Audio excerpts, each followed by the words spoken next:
Because I was thinking about that when I was doing the video. I was like, okay, because I know I was a little late with mom's gift, and I was like, all right, for that I should be okay. Got this all done.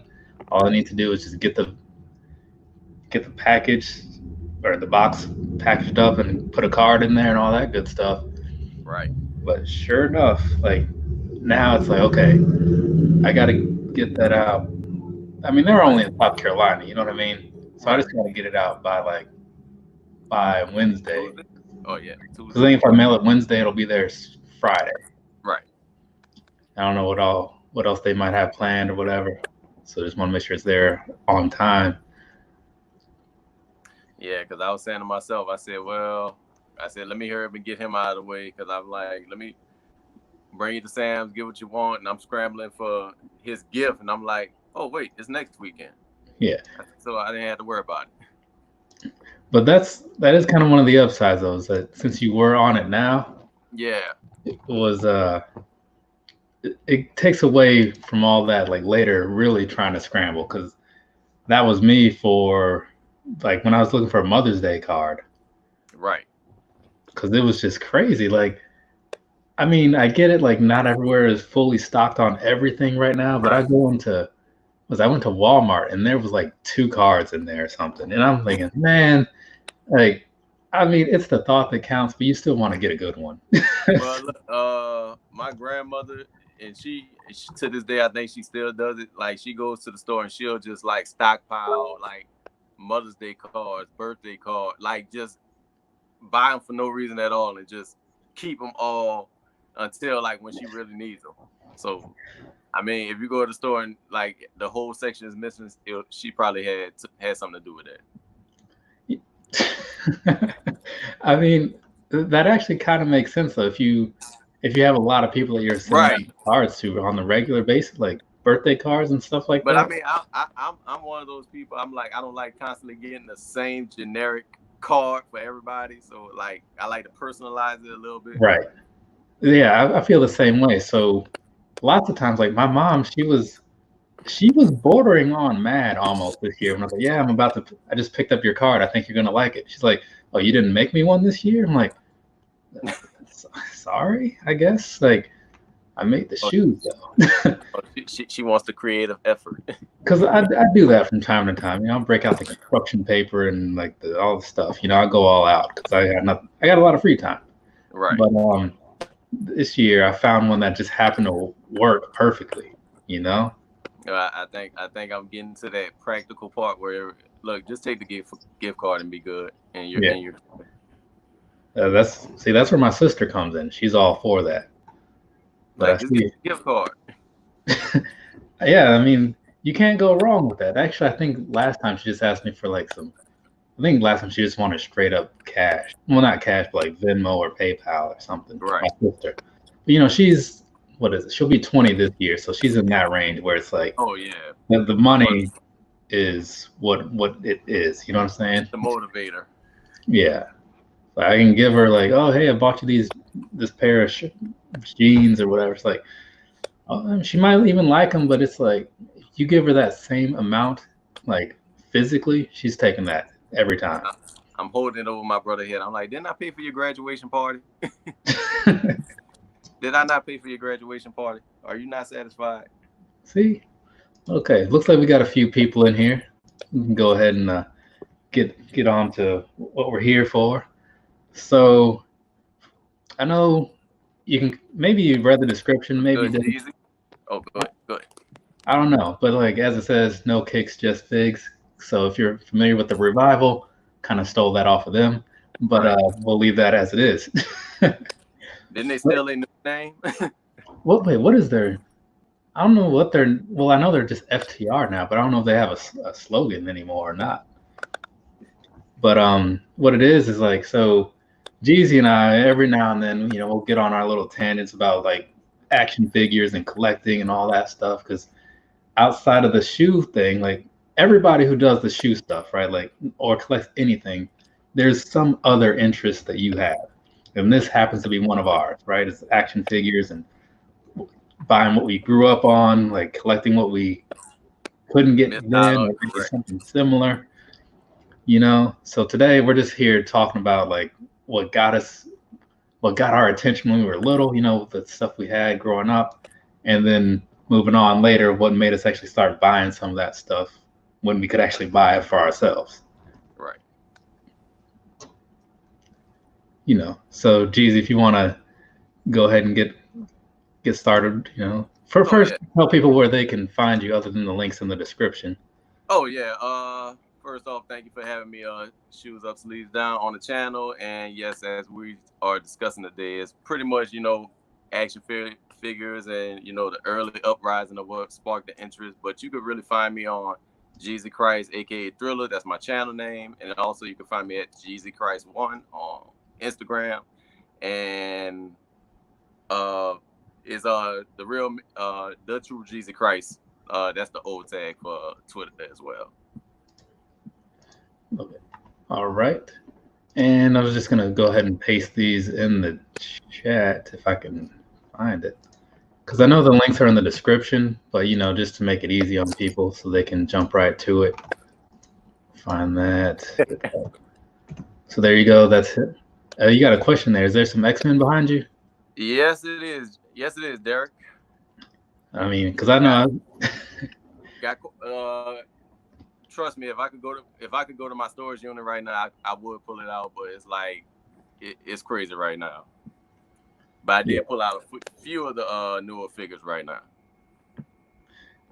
Yeah, that I know. When I was trying to pull out some stuff just for this, I was like, man, like so much stuff is in storage. But so okay, the first thing, like when you were younger, right?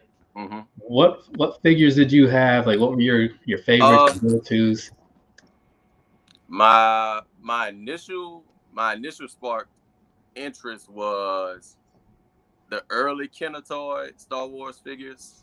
Okay. And the I don't know if everybody's familiar with I forgot the company with Transformer. It wasn't, I believe it still was Mattel at the time. But it was the early Transformer figures, the like the high die-cast metal Transformer figures. Oh, okay. Like those were like the earliest figures that I was able to get my hands on when I was a child. Like my dad, he was a huge He-Man figure like collector. I wouldn't say collector; it was just at the house. Yeah. But yeah, like those like them late '80s toys, Ninja Turtles, the Playmates, Ninja Turtles, and stuff like that. Like those were most of the early toys that like really sparked my interest. And also, I was the only child for like 12 years of my life. So, but the way our living arrangement was at the time, it was like I had like 6 brothers and 6 sisters at the time. So anytime I got something, it was always a shared toy or a hand-me-down or something like that. Yeah. Okay. I can. I remember for me, I also had a few years of being an only child, and I mean, from a selfish standpoint, it was a good time. Right. I mean, because like my mom, you know, she was buying me a lot of the stuff that I wanted because she didn't have to split. Like, I mean, she didn't have a bunch of money, but she found a way to, you know, make it happen, because that's, you know, you just find a way when you want to make somebody happy to make it all work out. Right. But, so when I was little, I remember having a couple of the Transformers that were like that metal style. I can't remember which all ones I had. It wasn't a lot though. But my main thing was Ninja Turtles and He-Man. Mm-hmm. I don't remember which came first as far as like which one I got into first, because as I look back at it, as I think back to it, they probably came around at the same time. You know, just given the age, and like when you walk into a toy store, they always have all the figures, you know, like just hanging out all next to each other. Like right now, you go to Target, you'll see AJ Styles, you'll see Michelangelo, you know what I mean? Right. You're going to see all kinds of stuff. Then here's Bumblebee. So, yeah, I had Ninja Turtles like crazy back then. And the He-Man stuff, like, that was a huge part of my life, too, because I had like this little TV tray, you know, I had like the lunch box and stuff. I just had all kinds of like accessories and stuff back then, you Right. know? Right. Do you have any stuff like that, like outside of the figures, just like? It was well, I mean, this was I want to say like the late 90s around that time. Like I had a lot of model kits at the time. Like model kit toy figure cars, and then like the early 2000s, that's when I started transitioning into doing like Gopla and Gundam figures and stuff like that. But like I want to say my resurgence to it, kind of my interest came back around 2009, 2010. But that started with me recollecting like certain Hot Wheel figures too. Okay. And then from then on, it branched out into other things. From that, man, I started getting back into the Star Wars figures, Power Ranger figures, and Ninja Turtles, Dragon Ball, Marvel Legends. I think the only ones I have not. But the crazy thing is now you see everybody collecting Funko Pops now. Yeah. So that's a whole nother realm in itself right there. Because the thing about Funkos is like they're cheap. You know what I'm saying? Right. They're like $10, something like that, if you're on Amazon or whatever. And they have deals with everybody. Right. So if you only like movies, you can buy movie figures. Right. If you just like actors, you can buy like the actual actor figures. If you, again, like Ninja Turtles, right, Transformers, I've seen some of those. All the cartoon, like whether it's Disney or whatever, the only difference is like with the Marvel ones, they have the bobbleheads because they can't sell them as like action figures. There's some kind of thing in there. But yeah, like you look at that, and that's kind of why. See, McFly KOF, he knows he's got some Funkos. Like one of these days, I'm gonna do my collection video. I mean, it's not to rival anybody's, but it's just like I have them in there, and I know that. You know, I completely understand that because I mean, as far as my Funko collection is concerned, I'm like, to me, it's a peon compared to some people that I have seen. Yeah. So it's like I said, I'm just gonna stick with a certain type of Funko. I mean, I might get like the Power Ranger Funkos. I might get a few of the Marvel Spider-Man or Iron Man, whatever Funkos they have at that time. I don't want to branch out that far because I mean, the realm of Funko is just like it took on a whole. It's its own monster in itself. It's a trap, basically. Right. Exactly. And then you said it only costs usually what, $8 to $10 for a Funko. That racks up very quick. That's Amazon standard price for something new, right? It's $10. Like the for me, I buy a lot of the Jezzy, he knows too. I buy a lot of the music ones, you know what I mean? So I just got the Rivers Cuomo one, you know, the guy from Weezer. Before that was that wasn't Tupac. Tupac was before that. I don't think Rick James and Prince one too. Yeah, I have those. I have My Chemical Romance, you know what I'm saying? I got Rob Zombie somewhere. So I got, because I like to decorate my music room with music-oriented things. Right. But at the same time, like I keep telling myself, I'm like, now I'm not really a big Funko guy. And then I see this huge pile in the closet. I'm like, right. How did that happen? You know? But as far as like me, like growing up and all that stuff. So when I was living in South Carolina in 2002, 2001, something like that. The guy next to me, right? He, you know, we had both moved over there around the same time and same age and all that stuff. And he had gone back and collected all, like the whole series of the original He-Man figures, right? Like the 80s ones. Like I think it was what, 9 figures if that. Oh no.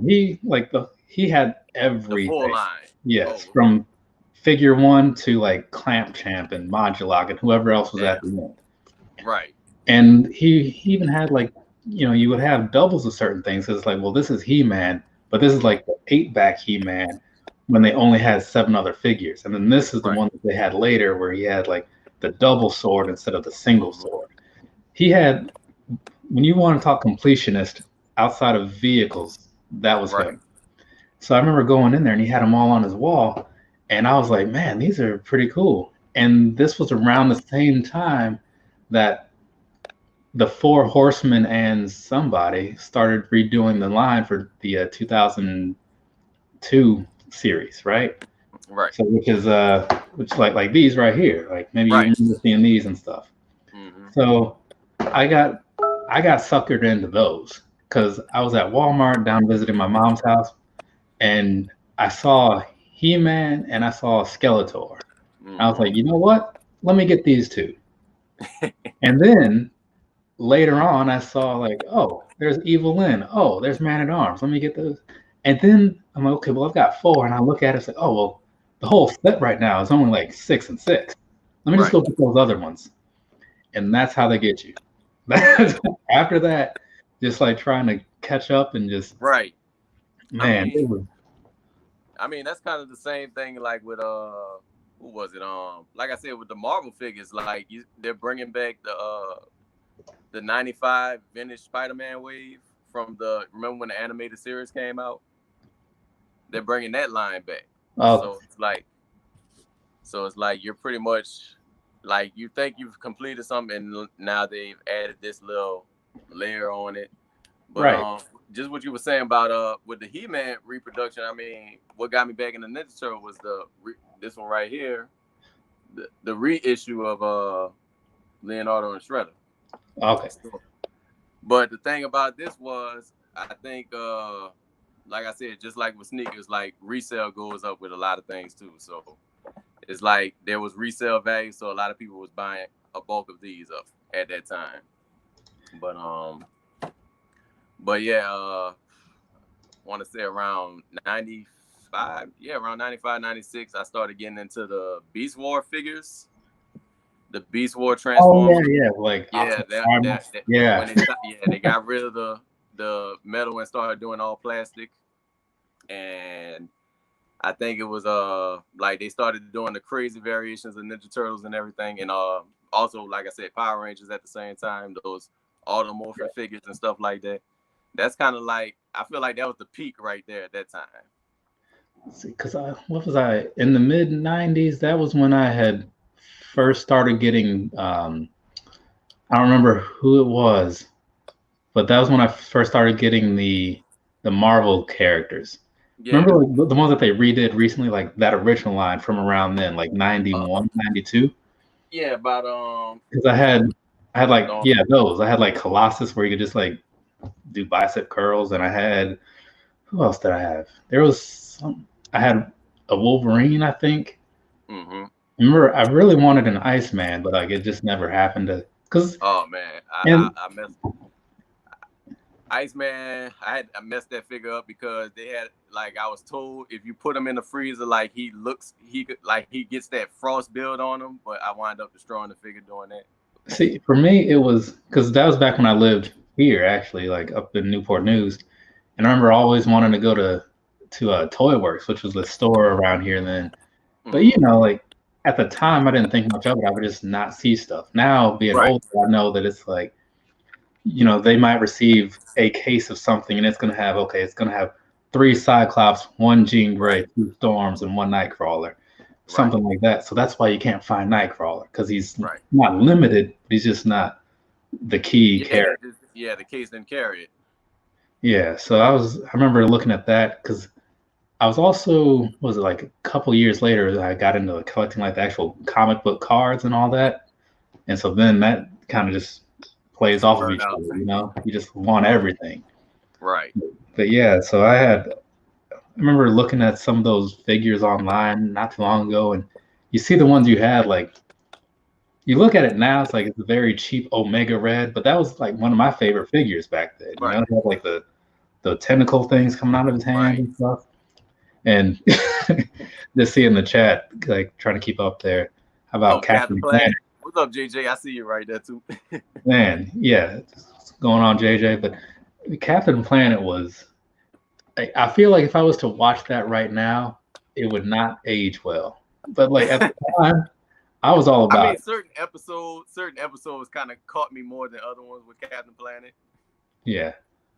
I think that just that time period, that was a weird time because we had Samurai Pizza Cats and all kind of other. I remember what was that? Like the Toxic Avenger was around that time, Yeah. and I had a couple of those.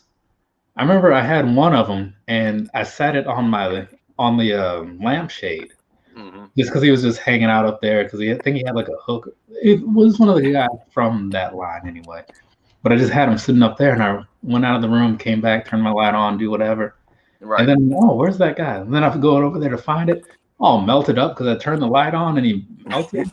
Like, man, like, and I didn't want to ask my mom to buy me a new one because I knew she wouldn't, she's like, why'd you put it on there? Why'd you? It's like, man, I'm just gonna have to let this one go. Yeah. That was kind of the situation with my mom because it was like she had that rule: if I buy you this, don't ask for nothing else. Yeah. So yeah, we kind of had to make that. I had to make that work. Her and my dad, they stayed in 2 separate houses, so getting something from him was like pulling teeth, and getting something from her was like you had to pick and choose. So yeah, and so then like now it's like, as adults or whatever, you can buy mostly everything, and it's like the first year that I went to Comic-Con. The years before that, I would always hear about these Comic-Con exclusives from because I used to be super active on He-Man.org, like with buying stuff and all that, because it's like the best place to buy things. You know what I mean? Right. Because it's like person to person, and so I would always hear about like, oh, what's coming up over there, and I was like, man, one of these days I'd like to go there. And the first year that I went, man, like I spent so much money on action figures and stuff, but one of the favorite things I walked away with though, this right here, that's a Shredder figure, but autographed by Kevin Eastman though. You know what I mean? Right. So that was like, so I got to sit down and talk with him for a few minutes and all that stuff. I was like, man, that's crazy, because he's one of the guys that like kind of he's your childhood. He's like, I mean, you think about Kevin Easton and Stan Lee, and for me personally, like Akira Toriyama, like people like that. And I'm like, y'all practically raised me. And who else was? Because Stan Lee, Ronin Warriors. I had those figures too. Ronin Warrior figures. They had the little springs inside them, so they do the punches and kicks. Deputy Dog, but I had seen Stan Lee outside of his hotel once, and it was like I was on this side of the street, he was right over here, very narrow driveway into like a Marriott or something. And I was like, man, like I should go over there and talk to him or something because it's Stan Lee, right?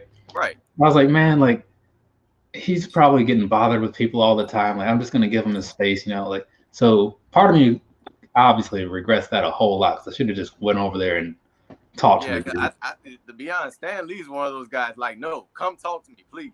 Yeah, and because that's the same thing I noticed with Eastman. He was like, because I've seen him there every year. He's always hanging around doing something. It's like, hey, I'm going to be at this booth signing these comics. I'm going to be over here promoting my own comic. I'm going to be over here doing something with a TV show. Like, find me. But I did get to see Stan Lee talk a few times because back when Mattel was making the He-Man figures, they brought him in because they made one for him. They made Standar. And I was there like front row, like watching, and it's a crazy energetic dude for his age. You know what I'm saying? Right. At the time, of course. But looking at that, Bebop and Rocksteady. But yeah, so looking at all that stuff, like I was in there buying up everything I could because you can't help it. You're like a kid in a candy store. Right. When you see this like Acid Storm, what was it, Starscream, and all these, and was it Soundwave? Right. I bought like this big Soundwave, again for the music area. But then it's just like everywhere you go, no matter, it's kind of like almost like shoes in a sense for like if they're out of something over here, it's like you're gonna find something else you want right over here. Right. So yeah, that's why well, hopefully Wizard World and Comic-Con get their stuff together by this year, because that like Japan Fest, like that was one of my favorite fests because like a lot of produced things don't come out here like in Japan. Like a lot of production toys that they have over there, or exclusive that they usually carry, like don't make it over here to the States. Yeah, I just saw this comment about Bebop. Oh, Bebop and Rocksteady. Because like what's funny is like, so earlier I was trying to find some of my Ninja Turtles figures, and they were all in this box. Like I looked at the box because from when I had the moving company helping out, and this is like a huge box and said Ninja Turtles. I'm thinking like this, there's no way this thing is completely just Ninja Turtles, right? Sure enough, it is, because apparently I have a lot of them. Right. But I saw the Bebop and the Rocksteady in there from which line was it? From this line, from the Classics line. I think these things are open. OG Playmates line. Yeah, like from the Classics line, right? Like these came in like this style box. Right.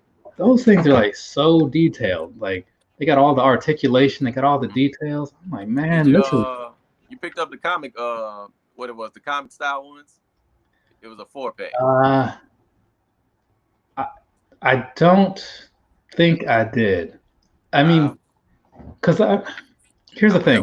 Beforehand, I would have pulled that one out, but that's in storage too. So here's the thing, like, because with NECA or NECA, like, I bought a couple of their Ninja Turtle exclusives over the years, and one of them was like the movie style ones, but they're like taller. So they're like these, but it had like this backdrop and stuff with it. It was like $450, $500. It was something ungodly. No, it was like $350 to $400. I forget how much it was, but like I got that. That was a con exclusive, huh? Yeah, I got that. I think I remember it now. And then I think the next year came out. And then the next year they had an animated one that was like, it came in like this big carrying case style thing, and I said, man, I gotta get this too. But then like as I would like get this stuff, like, and I get home later, it's like, man, there's a lot of stuff that's not opened in there because I need space. You know what I mean? Right. So like I have a cabinet where I put like Power Rangers, and I got some ICP figures, and I got some Ninja Turtles and Transformers. I'll have like my movie things like up on my movie shelf, like Napoleon Dynamite pops and stuff. And then just random places I'll have like wrestlers and all that good stuff. But it becomes a matter of like, I need some more space to spread this stuff out. And some of it just takes a lot of space. Because I'm sure you've bought some things where it's not a lot, but it's big. Yeah, it's like I mean, I buy movie figure helmets and stuff like that. I mean, it is a little bit. I mean, this is like toy collection. I know you follow franchise kicks, right? Yeah. Yeah, I mean, like he kind of did a 180 on his whole channel. Like he doesn't even feature shoes anymore. So it's like, yeah, and that's the thing, because like everybody's got those side interests. You know what I mean? Right. And, like from the chat, because I knew that if we were talking about this, other people would have some things to say, bring up their own little memories or whatever. Right. All that good stuff.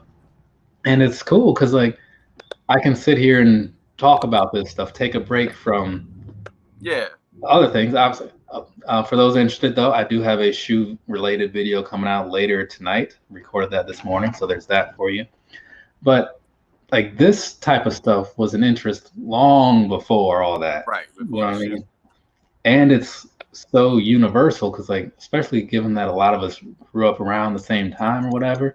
Right. Like you might have been in your home watching Beast Wars, you know what I'm saying? And maybe Derek is at home watching Small Wonder for whatever reason. So, but it's like you can all talk about it because like you remember everything. Like Ninja Turtles 2, like I went to one of those like 90s reunion concerts or whatever, and like when Vanilla Ice played like the Ninja Turtle song, I was like, man, like it was a cool moment. You know what I'm saying? It's not because you think about the movie, you think like, man, I'm watching Vanilla Well, Ice I mean, Cream now. that's when you knew like what you were your interest was at the time was bigger than like the realm that was in. Like Ninja Turtles was on top of the world at one time. Power Yeah. Rangers was on top of the world at one time. Pokemon was on top of the world at one time. Like that's a bigger spectrum than like sneakers for the most part because it was universally like it was huge yes. on its own. It wasn't like forced on you. It was just like, hey, here's a comic or here's a cartoon. Right. Maybe you like it, maybe you don't. Maybe you won't. Right. And people took it. You don't know what Small Wonder is? Like that that was my question though. I mean, I'm not gonna say you missed out, but it's definitely a running joke. This is about this girl like Vicky, like voice input, child indicator, something like that. And she was like a robot, and the show was bad, basically. But there's a family just raising this robot daughter. So yeah, go find a trailer or something. It's saw the wise soul pass through here. What's going on, man? What's going on? And then yeah, see the wise soul, like that's what Small Wonder was. It was just a little robot. She could fly, I think. Also, it was weird, man. Like as I talk about, because it wasn't like a cartoon. It was live action. Right. It was like real people. It wasn't like Punky Brewster and she's like running around in a cartoon doing whatever. Right. Man, it was.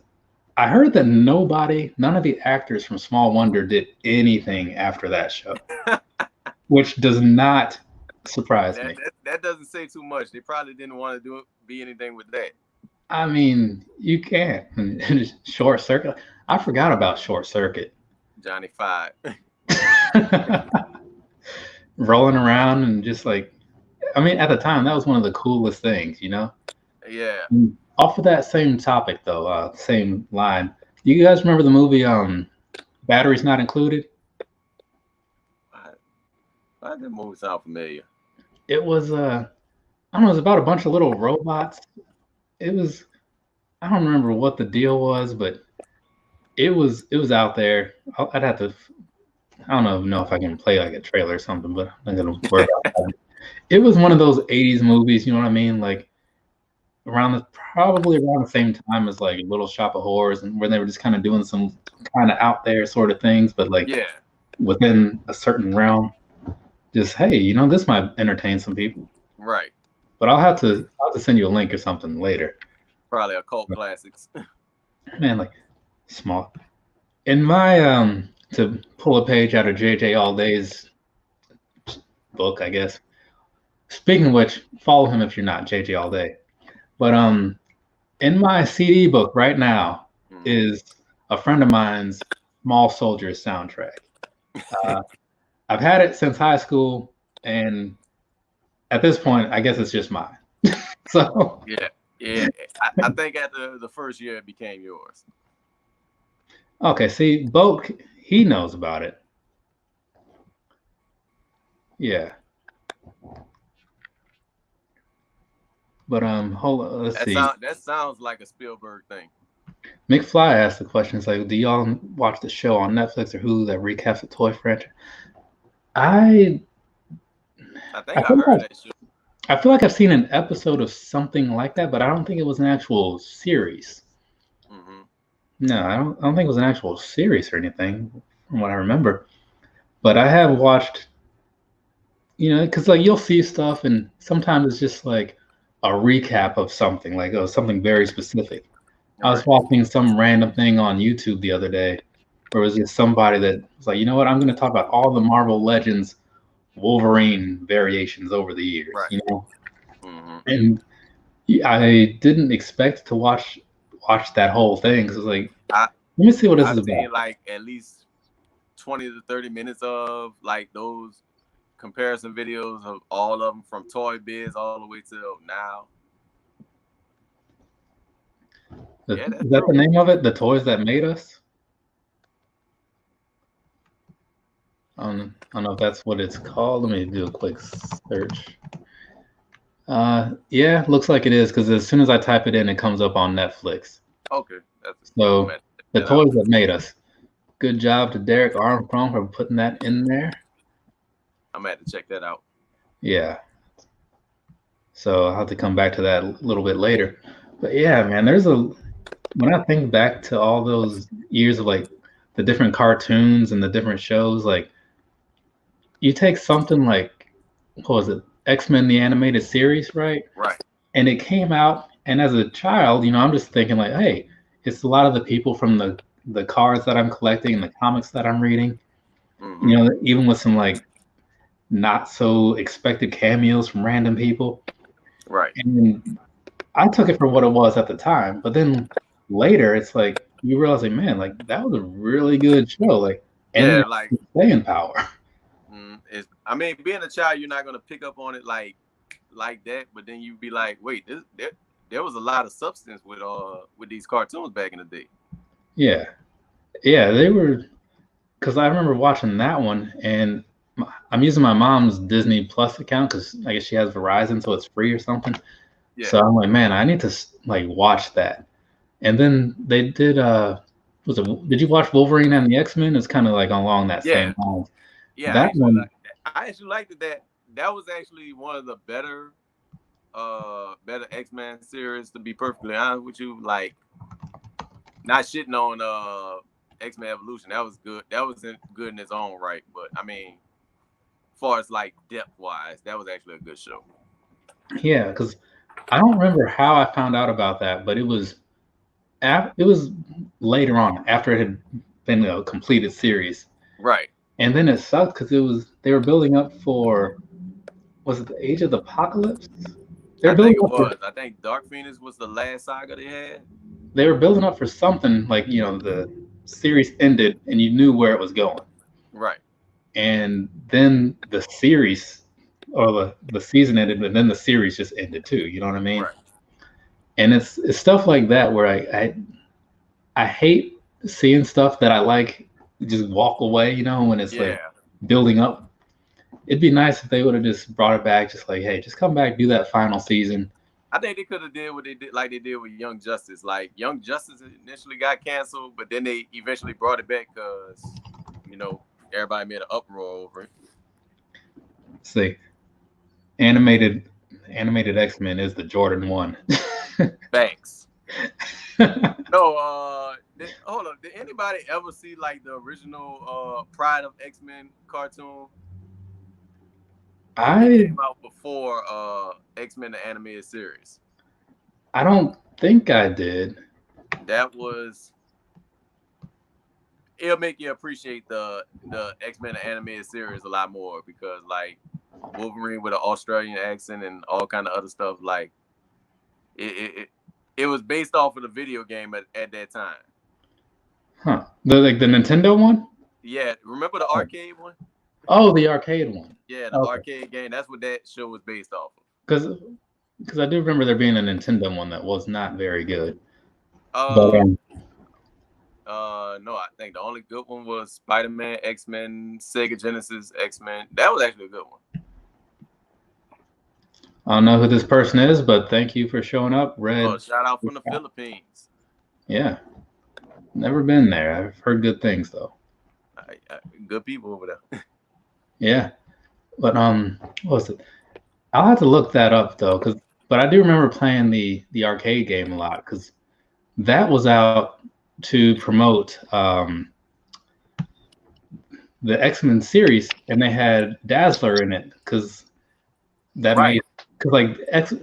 she was in the pilot, so they put her in the game. Yeah, that's the exact one. Yeah, okay. That's the exact one. What's going on, Boat? What's going on? I don't want to stay on long, but I want y'all to know Voltron is the Jordan 1 to Power Rangers. It was first. And then behind after that, X-Men, the Fox animated X-Men is the Jordan 1 to every other superhero cartoon. It was the first one that sunned everything. You know what I mean? So we just pay respects to those two. I guess you can kind of put Robotech in the conversation. Hold on. So we gonna forget about Batman animated series? Like, they ain't holding no weight? Good point. Batman was the solid one. Which one came first, though? Batman. It came before the X-Men animated cartoon? Yeah, that came first. Did they? Hold on, because when did I watch? I don't know. That might have been around the same. Batman came 92. X-Men the animated series around 93. Man, like I get Batman on. Batman, it get all the respect. You know what I mean? I ain't gonna hate on it. Let me flip this. Yeah, I ain't gonna hate on it, but the X-Men cartoon though, I felt like, and then let's really point out what Stan Lee was trying to do with that there. You ever see the meme where it has Magneto as Malcolm X and Professor X as Mark? Come on, just for that alone, bro. And what's going on right now? That was Stan Lee, that's my guy forever, man. Just for that. That was ahead of his curve at that time, man. Yeah, he was. Yeah, he was. So I just wanted to point that out, peacefully bow out, and I'm gonna continue to watch. I appreciate that. Man, like I remember watching a lot of the Batman. You know, I'd have to go back and honestly, because back then, if you missed a show or if you missed an episode, it threw you off. I didn't. Yeah, and I didn't always know if I missed one because you know the resources to know were just like kind of small. But now it's like I'd like to go back and watch that. A lot of those things just like end to end and just for one see what I may have missed and two just see again like some of the ones that I really remember like Scarecrow and Clayface. Those episodes really stood out to me. But overall the series was just very well done. I remember the one with the child actor. Like that was a deep episode too at the time. I'm trying to remember what it was. I forgot the name of that episode. It was a child actor, like she couldn't grow up. An episode of Batman? Yeah, that was an episode of Batman. I'm drawing a blank. I had to look for that episode. The Two-Face origin story episode that kind of stood out for me too. Okay, Derek's pointing out the Riddler and the Maze episode. Was that Riddler? I thought that was Mad Hatter.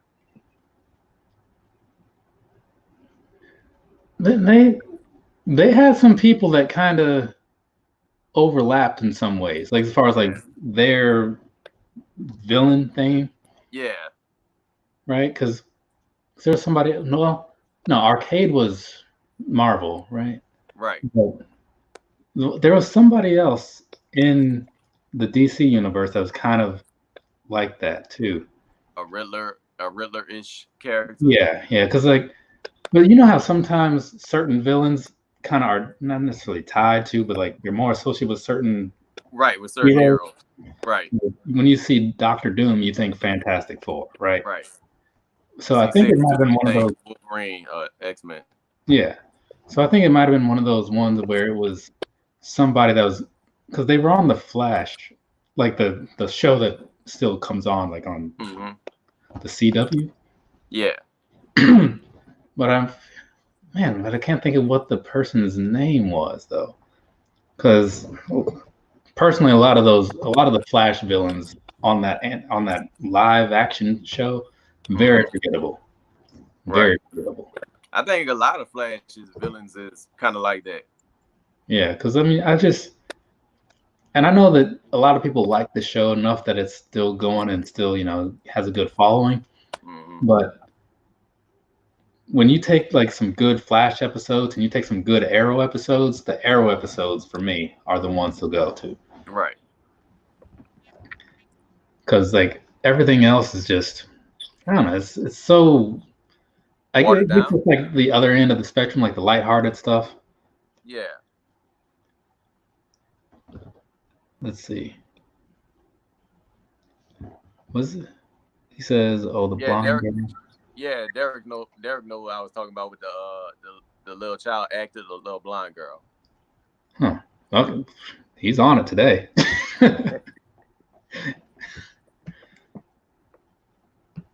And that's the episode title. If you're so smart, why aren't you rich?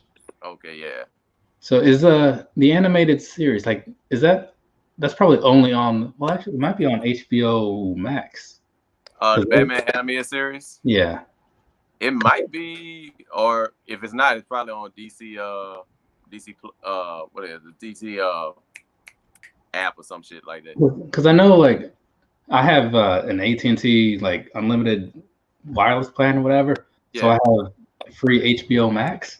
Mm-hmm. So, and I saw a lot of DC stuff on there. There's that whole section of it. And I saw a lot of right, but that might be it. I saw a lot of their animated movies on there. So they have like Joker, like the movie on there and all that stuff. But let's see, Snyder Cut thoughts. Oh yeah, the Justice League Snyder Cut. I have not seen that. Why didn't I see that? I feel like I had a reason. That could have literally saved Justice League. But it could have been. Sometimes I like don't see things for petty reasons. I'm not gonna lie, but I don't remember why I didn't see the Justice League movie.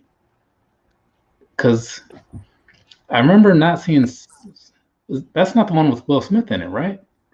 No, that was that's Suicide Squad, right? Yeah. Same universe. I don't know why I didn't see Justice League.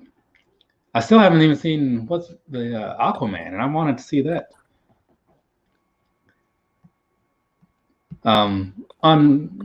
Not super related, but one of the whatever year that the Aquaman movie was coming out, back when we were at Comic-Con, my aunt, she actually almost got run over by him because Jason Momoa, oh man, he's a character. No, I mean he wasn't driving the car, but like he was in the back and like his driver like almost hit us, like, and someone's like, "Hey, Aquaman's in there." It's like, so there you go. Yeah. Let's see. I was hoping I catch Zoe Kravitz at that event. God damn it. Let's see, he didn't watch it just because of Superman. Yeah, I'm not a huge Superman guy either. I did like the Superman, the character of Superman, the actor that plays Superman. Oh, Superman, the character, as just an idea, whatever. I did like the Red Sun though, and I hear they're supposed to be making an animated thing off of that, so that sounds pretty good. But yeah, that was actually a good one. Animated. Actually, there's a what was it? There's a book that was good. Was it? I think it was All Star Superman. The one where he absorbed the sun, or he was living in the sun for however long he was living. I'm trying to remember which Superman that was. I'd have to shoot. Like I honestly can't really remember because I read it so long ago. I have the book like right over there, but I bought like the graphic novel later on, but I can't remember the story of it. I just remember that it was good. So it's been however many years. I might need to go back and check on that one again. Hulk versus Wolverine. That was actually good. Wait, what? I'm seeing a lot of.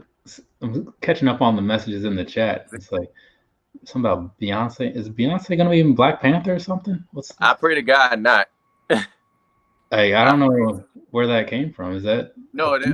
There was a rumor going around that Beyonce was going to be in Black Panther 2. I'm hoping, like, if she's Storm, I'm just going to lose hope in that in the whole franchise after that.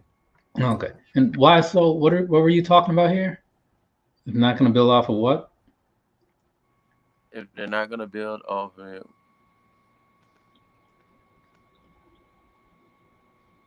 I'm not sure what. Yeah, that kind of threw me off.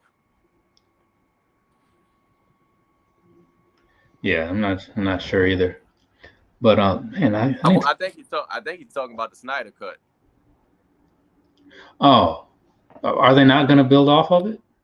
I don't think so. I mean, they would have to bring the old actors back. Because the only actors they have is Wonder Woman and Aquaman and maybe Flash and Cyborg. Yeah, he is talking about the Snyder Cut. Okay. But that's the thing. Like when you do movies like that, because it's a commitment. Like when you look at the Marvel universe that ran from like Iron Man through from 2009 Iron Man or whatever. Like you locked all those. Well, not in War Machine. But for the most part, everybody was locked in. You know what I mean? Right. And it worked, you know. I mean, they were able to tell multiple stories that intertwined with each other, and like they subtly like pieced them all together. So I mean, that was always a good thing. And But like Marvel literally had us invested in those movies. Like, right, I'm like, I seen Iron Man, then I went and seen Thor, then they started playing with the Hulk, like the original. That was the second Hulk, Incredible Hulk. Then what was after that? No, there was only because the Edward Norton Hulk was a different universe, right? No, they said Edward Norton. That's the one that they tagged on. They just changed the actor. Oh, okay. I thought that was a different one because like no, they said he was in the universe. Because so many people, because nobody else from that came back around. I thought that was just like right. And then when they did the Hulk with because they bought Major back, they had bought him to the Marvel universe. All right, but yeah, this you look at that and like they built all this stuff through those 10 years, and when I was watching them do their talk last year, I think it was about the next wave, they showed off all the little things that they had kind of like hidden in the movie. Right. And it was like, so then you see all these like the rings and stuff, and like all the characters that they're going to use next, and they're like, hey, so check out this screen from like Iron Man 3. Remember when this happened? If you look on this little poster in the background, there's that. And remember this over here? What's on that monitor in the corner? Oh, what do you know? It's like, man, like I see most of those movies. You see that X-ray with the hand right there? That's Wolverine's hand. So, yeah, it's like they do so much stuff. Like it used to be like some of the things they were easier to catch because you'd see like on the screen, it's like, oh, this is Hank McCoy. It's like, hey, right. I know what that means. I know who Hank McCoy is, right? Yeah, but now it's like you got to be, and that it's cool that they're catering to both sides, right? Yeah, like right. The people who just happen to know, like, oh wait, Doctor Strange is driving around and he's like ignoring this call about a Air Force pilot that crashed or something. It's like, oh, right. The War Machine thing. I remember that from the last movie. But then they sneak in all that other stuff, you know? And that's cool, man. It is like that's part of the reason it worked so well. That and they just made good movies. What you said, they're catering to two crowds. I mean, you have a crowd that's completely oblivious to everything that's going on, and then you have the ones who are so zoned in to find something wrong, and they're like, "Oh, wait, I recognize that." Yeah, and it's that whole thing that's like you see that, and it just keeps you interested, especially since they're like staggering the movies out perfectly. It's like maybe you didn't think you wanted to see Ant-Man, but maybe you could see Ant-Man now, you know? Right. Because you don't know what's going to happen. And what's next? Like, everything's been thrown off, but Spider-Man or Doctor Strange was next? I think Black Widow was next, huh? Oh, yeah, I totally forgot about that. Yeah, Black Widow, Morbius. Yeah, because like, and then there's the shows that are coming up, which I want to see the Bucky and what's his name, Falcon. Oh, Falcon, show.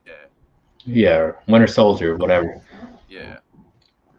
But yeah, they had all the movies coming out constantly. They had figures and stuff, and then of course like the Funkos constantly. Right. Which actually I got one of those from you a while ago. Was it from the Hawkeye? Yeah, the Hawkeye. Yeah, one of the giveaways you did. Yeah, but it's funny like.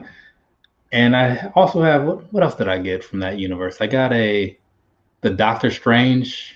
Well, it wasn't from the movies, but I got a Doctor Strange pack that came with magic, and I think it was like Dormammu, and a fourth person was like the Book of Ashanti, like this big set. It was from who was it? Hasbro, because you know Hasbro's always got their hands in all kinds of figures. Right. Dude, like. Derek says this Blade versus when they brought out Blade, I was like, because I didn't know that was even rumored or anything, but when they brought dude out on stage, I'm like, oh, we're gonna do Blade also. It's like what? So, well, I mean, we more likely gonna get Blade versus Morbius. So that's going to be something if that does happen. What was this? Disney doesn't own the right, just own the rights to do the movies. They own Marvel, the company, and that's the major difference. Yeah, see, that's one of my things. It's like when a lot of these other movies are being made, I get that you have your own sort of creative control. You can kind of just take it whichever But you want. they don't own. I know they don't own Spider-Man and Hulk for the most part. They don't own none of the associated characters with them. But Disney does own Marvel Studios. But like they need permission from Sony and I think Columbia for Hulk and Spider-Man. Like anytime, that's why they never made another standalone Hulk movie. But yeah, because like I just look at them and I know that sometimes they're just trying to. I don't know what they're trying to do. It's almost like they're trying to do too much, but at the same time they're just doing too little, and the movies just come out bad. Well, I think they don't want to. They kind of got two things going against them. They have time. Time is one of the things they have going against them because you can't wait too long to put something out because you're going to lose interest. People could lose interest that way, but you don't also want to rush things at the same time. But I mean, okay, I'm not going to disregard that, but when you take a movie and you just treat it as a standalone experience, right? Sometimes it's just bad, right? So I mean, that's where I'm getting at. It's like sometimes they just put these things out, and you're just like, which one was it? It was one of the X-Men movies that like most people just completely dislike. I think it was the third one. But Last Stand. Yeah, and then there's other stuff in there, like a lot of the Spider-Man movies weren't well received, but there's just certain things that people just like. I don't know how much time they put into there, or if they were like, yeah, this is gonna work. I have not heard anything good about Dark Phoenix. I haven't seen it myself, so I can't comment. I think Fox literally had a fuck it moment with Dark Phoenix. They was just like, to hell with this. We don't own it anymore. We just gotta put this out there, because it basically was like the Avengers. It was basically the Avengers with X-Men. And yeah, no time travel. You see, and that's like nothing. I wanted to see it because it's a comic book movie, and I always want to see them. Right. But sometimes like that kind of just takes you out of the mindset. But then, kind of like you guys were talking about, like the Snyder Cut, right? Well, I didn't see that, but I did see Days of Future Past, and then the Road Cut, right? Mm-hmm. That extra 17, 18 minutes made a difference. Yeah, I didn't notice all the holes in that movie until I saw that one. Because it's like, man, like, you know what? This is a very complete movie now. Right. And even the Road Cut, Days of Future Past, that was like better than the theatrical version. Yeah, that's what I'm saying. It's like they should have just put that out there. I mean, I'm sure they all, they always have their reasons for not doing whatever, but it's just when you look at it, it's like if you want people to really talk about the film, just put it out there like it is. The people that want to see that and are going to appreciate that, those are going to be the ones that sell the video for you, sell the movie for you. Right. Because if you put it out there and it's like full of like, looking back at it, somewhat obvious plot holes, like, wait, so Wolverine went back, everybody was mad, and then the next scene everybody's happy? What's that? Right. But if you include all that stuff in there, people are like, man, like, it's kind of a longer movie, but it's really good. It's like, because I'm one of those people that I try not to think about how long a movie is before going into it. Right. If it's long, like, it'll kind of make me second guess it. Like how long was Logan? Like almost 2.5 hours, if that. Probably, because what was it like when like when I went to see Inception, right? People just, hey, you want to come see a movie with us? Well, yeah, sure. I'm not doing anything. Several hours later, right? Or what was it? What was the Infinity? What was the second one? Endgame. Endgame. Yeah, Endgame. That was. I knew, as everybody did, that movie was 3 hours long. Thanks. And as you're watching it, eventually you start to feel like, I do feel like I've been watching this for a while, but it moves at a decent enough pace that it's not like, man, they could have done without that 20 minutes of this. It's like everything seemed to matter. You know, it's like no wasted motion, so to speak. Right. But yeah, Logan was a good one. Logan was. But this question here, because what I grew up with of the toys and all that stuff, and the comics and the cars, like I come to expect that from the movies. So when you do something like X-Men First Class, and it's like that's not really the First Class, you're like you're already a little turned off, but you try to take it for what it is. But then you see something like that X-Men Age of Apocalypse movie, and it's like, right. You walk away with some questions. Right. Well, let me see. He said Fox fucked up X-Men Apocalypse. Yes, they did. But I mean, that's not nothing new to Fox, because what didn't make sense for me was they killed off Sabretooth on the first movie. Like, how you kill him off only to double back in Origin and link him and Wolverine. Like, y'all had them in the first movie like they didn't even know each other. And that, yeah, that's, as the more we talk about this, the more I realize that there was some major major holes and inconsistent, you know, and somebody was not paying attention to something. Like in Bryan Singer, I'm like, respect to him for everything, but I'm like, dude, what research were you looking at? It's like they're making the movies almost like, imagine episodes of Family Guy for like, right, what happens this week has no effect on what happens next week. Right. What happened last week, totally different thing. It's just like each one is just it. If you're trying to follow anything, don't. But at the same time, they'll link certain other aspects of it. Right. Did that Gambit movie ever come out? No, never came out. Okay. Wonder what ever happened with that. I don't know. I'm pissed about that, because I would have loved to see that, how that would have played out. Deadpool, though. It's hard to mess up Deadpool. Yes. I mean, speaking of which, like when I saw that movie, I have a taco truck thing over there somewhere and some Lego minis. I have what it was, Deadpool on a scooter. He's somewhere around here. I don't know where the hell he at. I think I have something else. I have the X-Force Deadpool and Miami Vice Deadpool.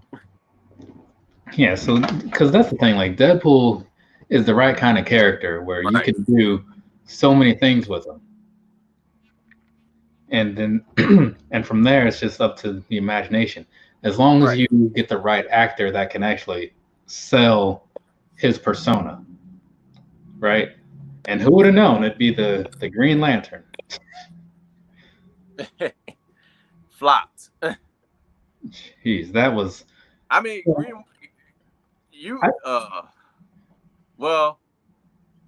Green Lantern is not a Ryan Reynolds. That wasn't the best role for him. Like, that's not his. Like, it would have been more of a like if you would have got what's his name, Jason Marsden, who played Cyclops. If you would have got him to play Green Lantern, I feel like that would have fit. But Ryan Reynolds, like, he would be a Deadpool character. That is him. Yes, and that's the thing. It's like, I don't know if other characters or other people, like, maybe they got the script and they were like, nah, I don't think so. But they pulled him in there, and no fault of his own, because he's a solid actor with the money.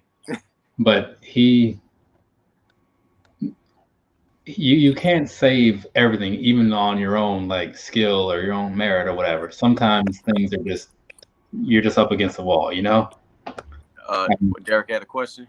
Yeah. Oh, so how do you feel about busting action figures out of their packages? I am all for it. That's no problem. Right here, right. Oh, you open these things up. You gotta let them breathe, right? To quote Zack Ryder. Well, I try to.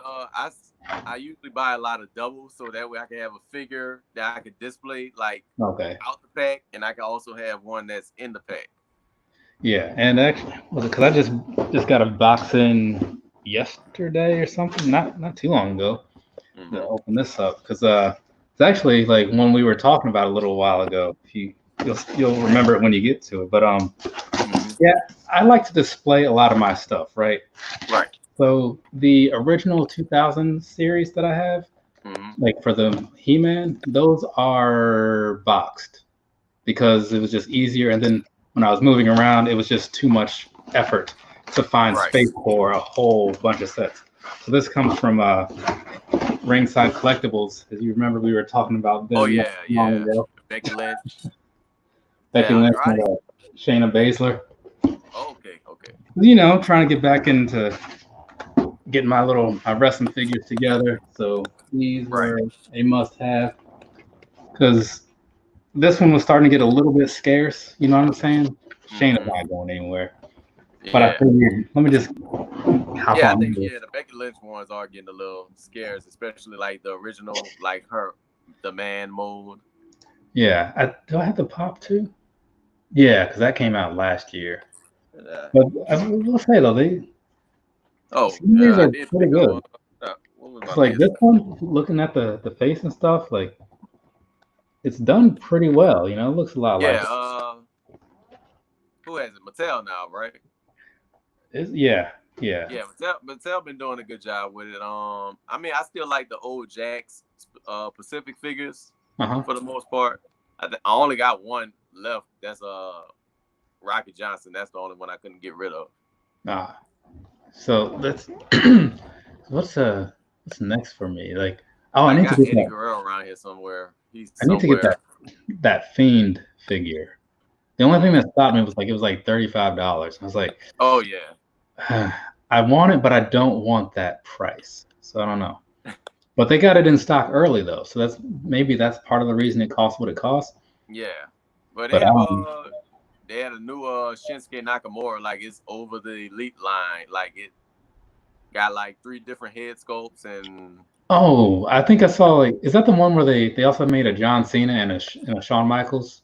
I seen a Bret Hart. I seen the Bret Hart version. Yeah, it's in like a is Yeah. it in like a white box maybe? It's a white box. It got a flap on it and everything. Yeah. Yeah, yeah, I know what you're talking about. I can't think of what that line is called though. I think they still calling it elite, but I think it's like, to me personally, it's over the elite But it's because like it's a like, step up yeah, though, because like it's it's like a deluxe style. yeah. So Derek asked if I'm getting the AEW set. I did pre-order the little bit of the bubbly Jericho, which, as you I don't know if you can see, Chris Jericho. That's the shirt for today. Facts. But I did pre-order the Jericho little bit of the bubbly figure, so I got that one coming whenever. And I Well, will get the other ones. It's a lot of money up front. mm-hmm. Then again, at the same time, is it really? Because like it's probably like an Air Max one worth of figures when you look at it financially. Facts. Well, Much unfortunately, appreciated. I don't want to be that guy to be like, uh, I have to thank COVID-19 because a lot of people who sell on eBay were just trying to off product off for hard times. So I did come up on a few steals for like some comic exclusives and things like that. So I appreciate COVID-19 for that. Oh, Yeah. shout out with the sneaks. Yes. Very much. Thank you very much. Appreciate it. There's because even for me, like there's all kinds of stuff I have. Like I actually have two other figures over there because it's one of those should be Alicia Fox, and the other one I want to say is Kofi Kingston. Mm-hmm. Because the Kofi with the title belt, that one also got a little scarce. So Yeah. I found one on eBay. Hopefully it's in decent shape, but it's in a box, so I don't know. And then the Alicia Fox, it was like $10 on Amazon, and I don't know. I've always liked Alicia Fox, so there you go. The only thing about buying online, like you said, is just like if I can't see how it looks, that kind of make me wonder about like personally. I like to go out and actually find the figures. That way I could kind of skate through which ones have imperfections and everything. Let's see. I think is the chat still pinned? I mean, is the link still pinned? I think so. It was well, it probably went up now. Let me see. I'll just paste it in there again. And also tonight is Backlash. Anybody watch? Yes. Anybody watching Backlash tonight? Oh well, I did pick up some more Dragon Ball figures. Okay, might have to shoot. Maybe I'll jump back on later when like the main event is, because it's like the greatest wrestling match ever. Right. Wait, what else is on the card for tonight? That's the greatest wrestling match ever. Braun Strowman, The Miz. That sounds. And John Morrison. Damn, who else is on the card? Let me see. So it's Edge versus Orton, McIntyre versus Lashley, Braun versus Miz and Morrison, Asuka versus Nia Jax. Mm-hmm. I saw that live when they were in NXT, whatever takeover that was. Jeff Hardy versus Sheamus, Bayley and Sasha versus Bliss and Cross versus the Iconics. I'm pulling for the Iconics on that one. Apollo Crews versus Andrade, and then the Street Profits versus the Viking Raiders. Have they not had enough matches already? No. Like Viking Raiders and Street Profits, that's been going on. No, they've been doing them skits, huh? Yeah, but like, I'm just saying. Oh wait, hold on. What the sneakers? There he is. Hey, what's good, son? What's going on? So man, I just got in, man. I was over there hooping at the court. Man, I haven't hooped in so long, man. I was like, I need to get back in shape. Bro, you must have forgot how hot it is outside, huh? I ain't forget. I just need to get out the house and go, shoot some ball for a little bit. Yeah, I feel you on that one. Shit. It's hot as hell outside. Shit. I said I ain't staying no longer than what I need to stay. I be trying to tell people, man, like people be like California, Phoenix, like hot. I be like, not no Louisiana hot though. I'm about to say no. There's a complete difference between dry heat and humidity. Oh, yeah. For me, like I lived in New Mexico for a while, so they're 110, whatever. Yeah, it's hot. But if you move under a tree, you don't feel it. Period. Yeah, right. With the humidity, like even here, it hasn't been super hot yet because it's still kind of early in the year. But on the more humid days, man, like you walk out the door and it hits you immediately. You're like, all right, Sam's Club, gas station, home. Let's do this. We don't follow thermostat. We go off heat index down here.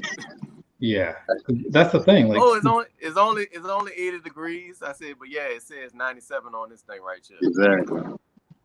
Especially like from all the times when I would go visit from New Mexico to South Carolina, seeing the family. Right. Man, like that. Because at first, you get used to just looking at the temperatures, like 80 degrees. Why does it feel like this? And you're like, wait a second. It's like 90% humidity. Like, what is this?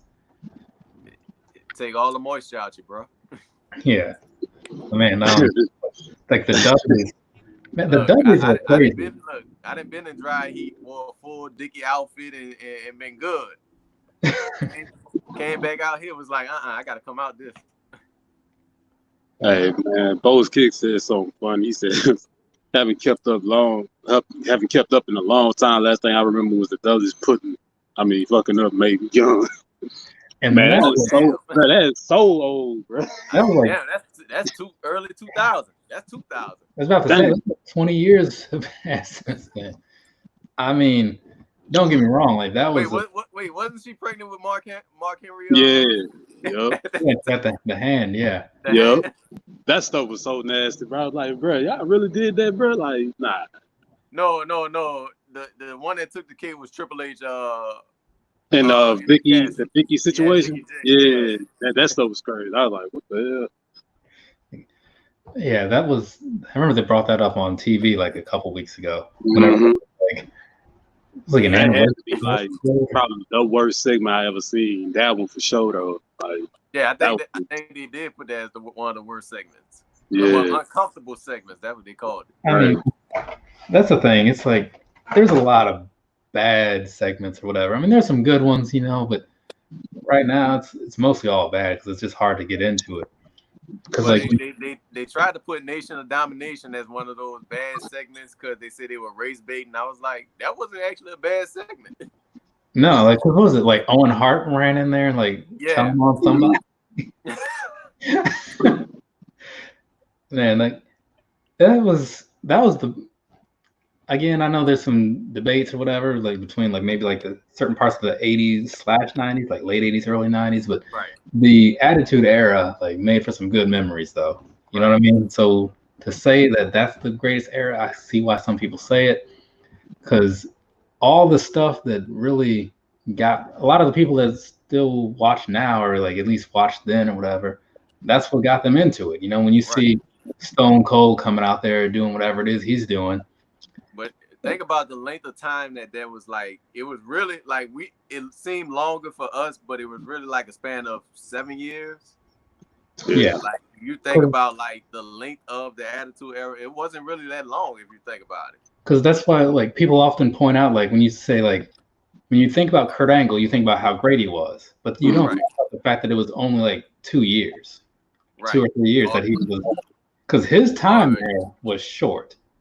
Right. It was really good, but it was short. Right.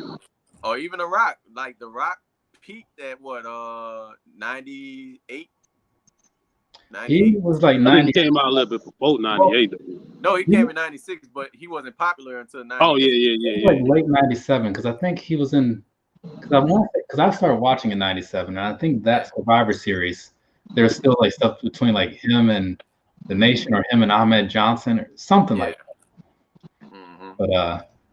But yeah, you just look at it and like I watch now, it's like I said, tonight's gonna be Backlash, and like even though my expectations aren't high, I'm gonna watch it. You know what I'm saying? It's I'm upset about the Paul Heyman thing. Oh yeah. I heard about that. I don't know why they put him back as a screen personality. Like, you know, they definitely should have kept him in the back. Even with Eric Bischoff, like I felt like they should have kept him too. But Bischoff was just there for the check. Yeah. Like, SmackDown didn't get no better with him on there. It seemed like SmackDown did get better. Like honestly, if you think about it, because that was more of the premier wrestling show though. Like that's what they kind of went back to. You know what I'm saying? SmackDown was also the better. Like in what was the year before Orlando's WrestleMania? So 20. If you're talking about like during the time with Edge, Rey Mysterio. I'm just talking about like in 2016, SmackDown was when they resplit. It was better then too. Yeah, it was. So SmackDown has when the two have been neck and neck, it's like competing against each other because of brands being split up. Right. SmackDown is generally like the better one, like statistically over like each era. Right. Raw is just the bigger show because it's the popular one. Raw is segment orientated. SmackDown is more performance. Oh, yeah. That's why even for me, like I don't even watch Raw no more. I watch more SmackDown because I'm just trying to come there. I'm trying to watch the wrestling. You know what I'm saying? Yeah. Right. But there was a tweet yesterday or recently from Shelton Benjamin, and he was like, "Hey, if you want to just watch some good wrestling matches, watch Main Event." Because like, and I forget that's the show, but like, it's no stories. It's just people go out there, they have their match. It's just talent keeping up. Yeah, the rust off of them.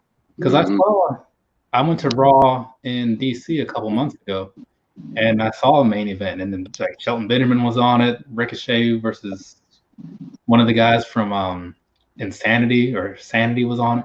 It was pretty good, so I can see how the dark matches usually be the matches that makes the event, especially at a live event. I remember I think SmackDown came to Baton Rouge, and they actually did a dog match. It was Charlotte versus Asuka, and it was a damn good match. Like Asuka I think won that match, but it was a damn good match though. Man, I saw a live event, and one of the best matches on there, even with like the comedy stuff, was the New Day versus Breezango versus like the Usos or something. It's like, because at the live events where it's not Raw, it's not SmackDown, it's just them going out for 20 minutes. For one, the things cost like $20-$30. You know what I mean? So you can't beat the price, and you get like 2 hours of solid matches minus like 15 minutes of an intermission. But And people don't even know, like if you go to like I want to say it's a SmackDown event. If you go to a SmackDown event, you're gonna get actually two events in one. Right. You know what I'm saying? You're getting the main event and you getting the SmackDown event. You know what I'm saying? Right. So yeah, that's like when because I didn't really know about all that stuff until I went to my first Raw. Yeah, I didn't either. And I was like, what I paid for? Nah, look, we be sitting in there like, okay, it's Raw over, and then I said, no, we got to sit back down. We got another hour and a half to go. Another hour and a half because they're doing dark matches. But it's a question on the screen though for both. Like when I got into wrestling, ECW was kind of at its peak in some ways, and him versus Masato Tanaka was happening all the time, and it was crazy. Him versus Spike Dudley, he was like what Brock Lesnar is, you know what I'm saying? Like, but he was doing more. He was the beast, but he was out there like running. He had the ability, he had the power. I mean, he didn't have the most intimidating look, but he was big, you know, because to me, Mike Awesome would have been like Mike. He was Mark Jindrak. Oh, like I feel like Mike Awesome. If Mark Jindrak would have been relevant, he would have been another Mike Awesome. Man, that's harsh. Best. Hey, I want to ask one question. I want to ask this one question. Both kicks said best fall splash, Eddie or RVD. Man, I'm still going with RVD for 5-star fall splash. Man, I'm talking about the height he get off that mug. Yeah. It just looks so good. He has the height, and it does look better because he's bigger. You know what I'm saying? He's a big dude. So for that weight to be, and like you could see it when he hit like that bounce back. Yeah. And it looked more realistic because if you see like the way he lands on his stomach. Like, you know what I'm saying? On the other, like with Eddie, it's more like he's cuffing himself. He's cuffing. Yeah. It's safer, but like man down. Well, Eddie's always been about protecting people. Like Eddie, like I've never heard nobody getting injured in an Eddie Guerrero match except for Eddie. Right. And that AEW does AEW and then Dark. Yeah, that's true. So they're still keeping that alive. And you remember when Eddie Guerrero broke his elbow trying to protect Billy Gunn? I think it was Billy Gunn he was trying to protect doing a frog splash. But Eddie wound up breaking his own. He broke his own elbow in that. I don't even think it was a match. I just think it was a run-in. Do you remember the match that Eddie Guerrero had with JBL? I forget when it was, but like busted open like crazy. Yeah. It was like it was just a minor thing. Cut himself too deep. Yeah, but it was like a Great American Bash or something. But like it made for good TV though. Oh yeah, it made for good TV. I heard a lot of stuff about JBL, man. Like how rough he is, all type of stuff, bro. Like a lot of people say they don't even like the. What was that? Public Enemy documentary. Yeah, dude. Like documentary.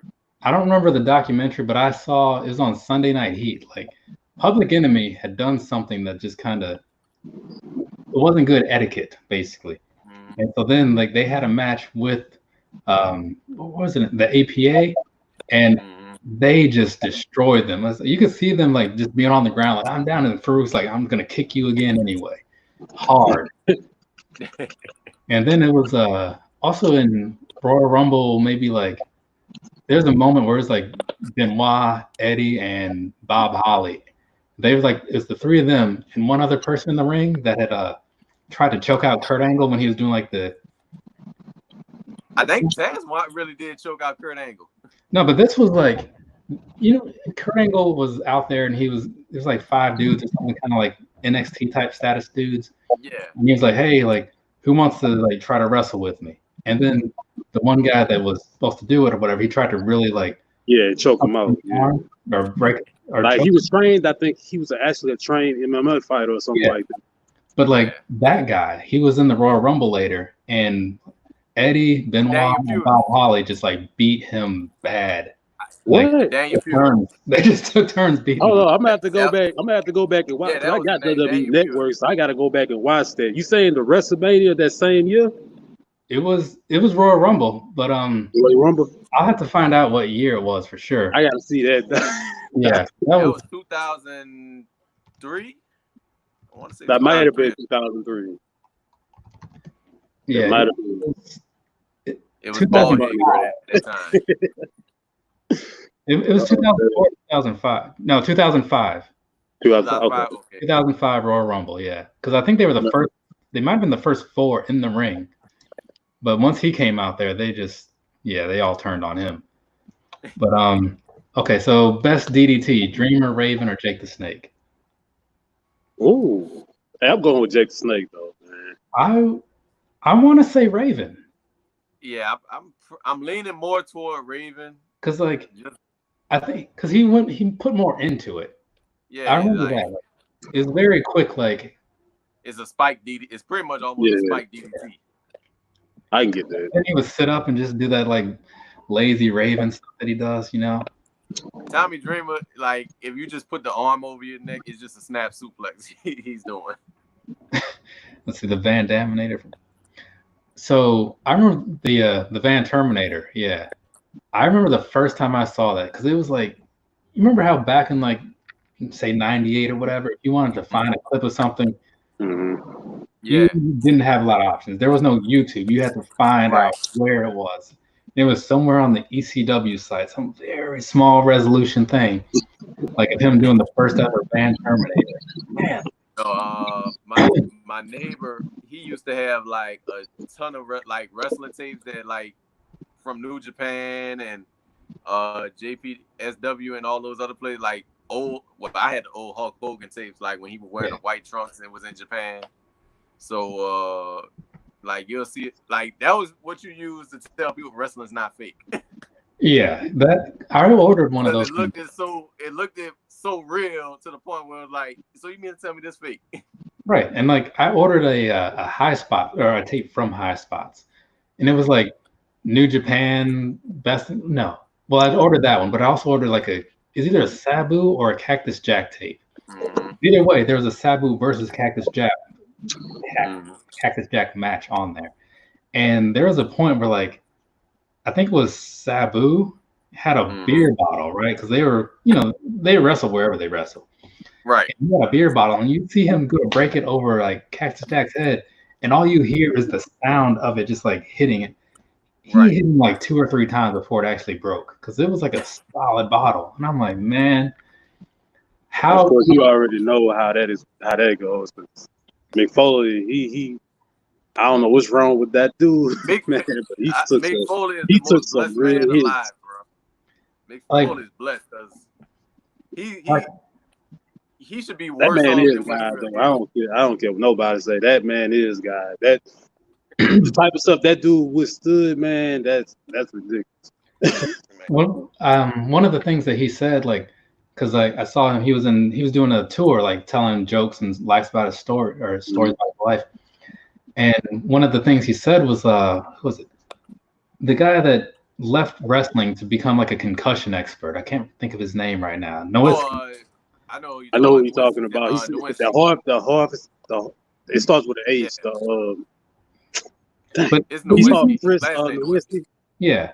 But like, so him, like, because I guess they talk every now and then because it makes sense. But what Foley was saying is that like he's doing a lot better now, and like he's able to really function properly. But the thing that helps him, like, he tells these stories constantly about his life, so he's constantly like back old memories, reciting things, like answering various questions from the crowd.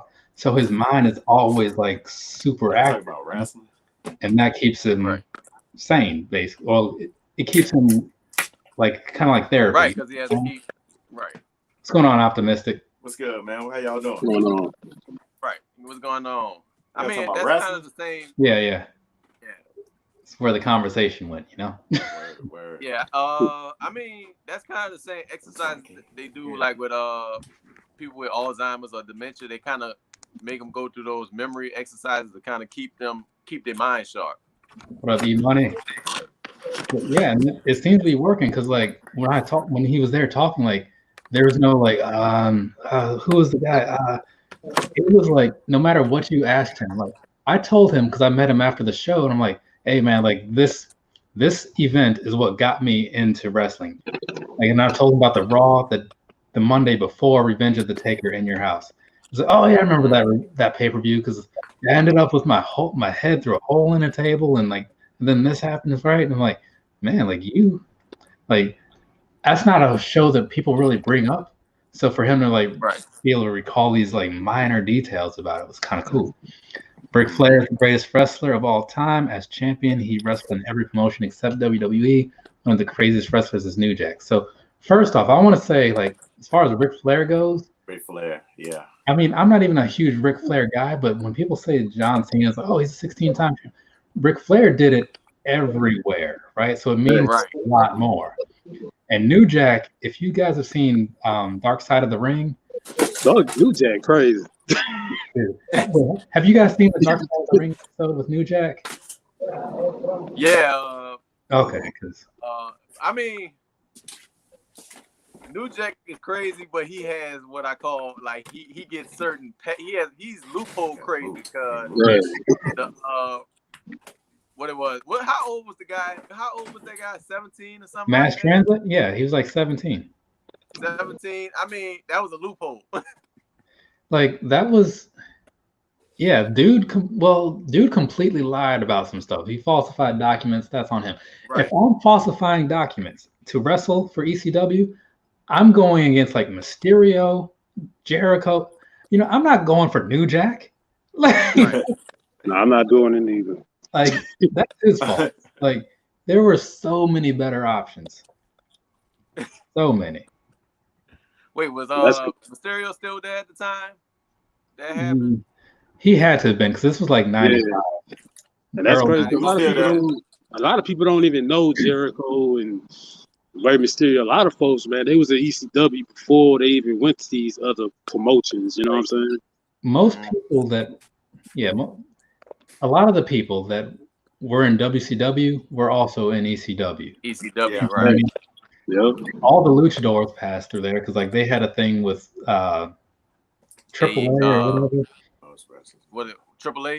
Yeah, and then these even later, like just a lot of names you wouldn't expect. Like I didn't realize that D-Lo was in ECW until the New Jack. Mm-hmm. Yeah, he was. D-Lo Brown. Right, and Lita, that's where she started. She was she started in ECW. Yeah. Hold on. Wait, Lita was in ECW? Yeah, she started there. What? Okay, I didn't know that. Rios. But she was actually in that Mexican promotion that they was in first. Yeah, I remember that. Yeah, there's a lot of people. They just passed. That's crazy. I didn't even know that. Chris Candido, Bam Bam Bigelow. WCW too go to Bam Bam Bigelow.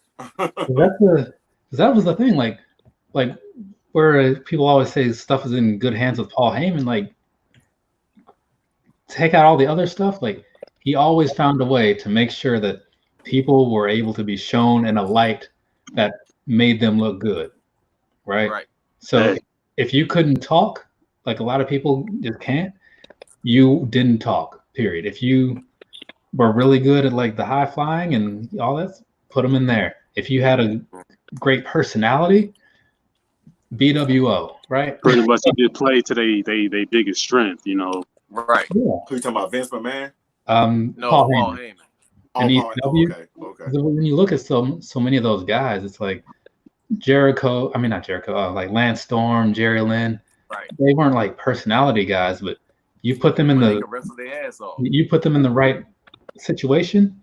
Yeah, they are going out there. They're going to completely bring the house down, right? Mm-hmm. Let's see. Well, yeah.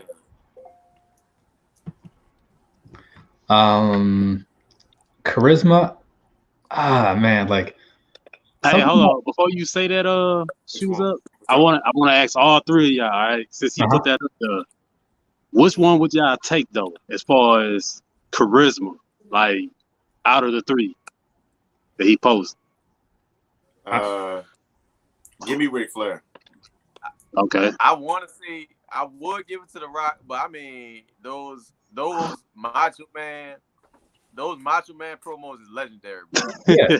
Yes, and he was Like- doing that at a time when nobody was doing Right. that. Like So those Macho Man is my promos, pick.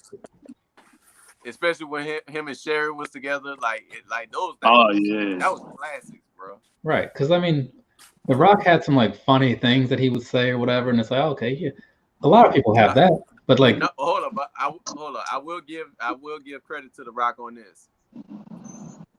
He has more solo promos than Flair and Macho Man, because That's facts. Rick has always been in a combination of him or the Four Horsemen. Macho Man always had like, you know, either Sherry or Miss Elizabeth or some, like he always had some correlation with them some kind of way.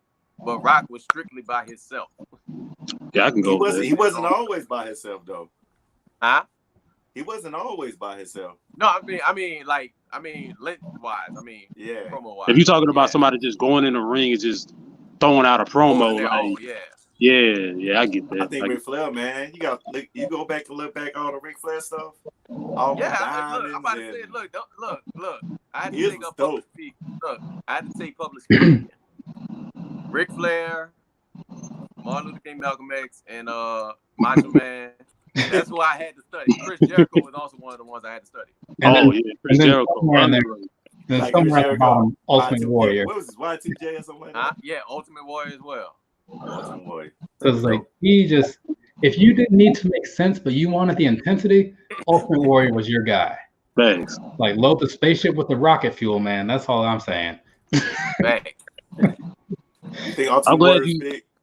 I'm glad you said Chris Jericho though, man. Like Chris Jericho, bruh. I mean, to a lot of people, bruh, Jericho don't really get that big recognition like Stone Cold or The Rock, and he does it all, bruh. He does it all. Jericho, right? I mean, people. I mean, think about it like this: The Undertaker actually got superb mic skills. Right. Undertaker got mic skills. Yeah. But if he's not in like the American Badass. Right. If he's not in the American Badass form, you wouldn't have never knew that. Right, and then that's true. Also, Mankind, right? Because Mankind. How he's Bray Wyatt as far as the newer generation goes. Yeah. But excuse me, Optimistic was about to ask a question though. Oh, yeah, I thought Sting was very big too. Yeah, I thought Sting had early Sting. Yeah. Even though they tried to apply him, remember that time they tried to apply him to go to NWO and all that stuff? He should show up at the Raptors with that bat. He was in the Raptors for a year. But think about this. He did that for a whole year, bro. A whole year. They made some good money to stand in Raptors for a year. Right. For a year. I mean, nobody. I mean, with Sting though. If I was a paying customer going to that show, I would be pissed. Well, with Sting though, like to me, man, like I feel like it's just more of his aura. I don't look at the mic skills, but more of the aura, especially when he was like in the black and white, man. Like just him quiet, you know what I'm saying, coming in with that bat, you know, just wrecking everything in the ring, like bruh, like that's what I was really going off of when it came to Sting, man. Yeah, that was that late Sting. I'm gonna say, let me tell you what WCW did for me at that time. It made me realize how old these wrestlers are getting. Yeah. Cause like them trying to find their spots and everything, like you could see, like what we see with the Undertaker now is what I was able to see in 96, 97, 98 with Kevin Nash. He still wrestled? Huh? Undertaker still wrestled? Once in a blue moon. God dang. Oh man.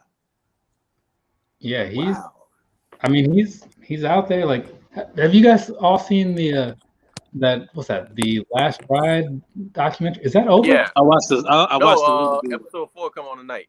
Okay, cool.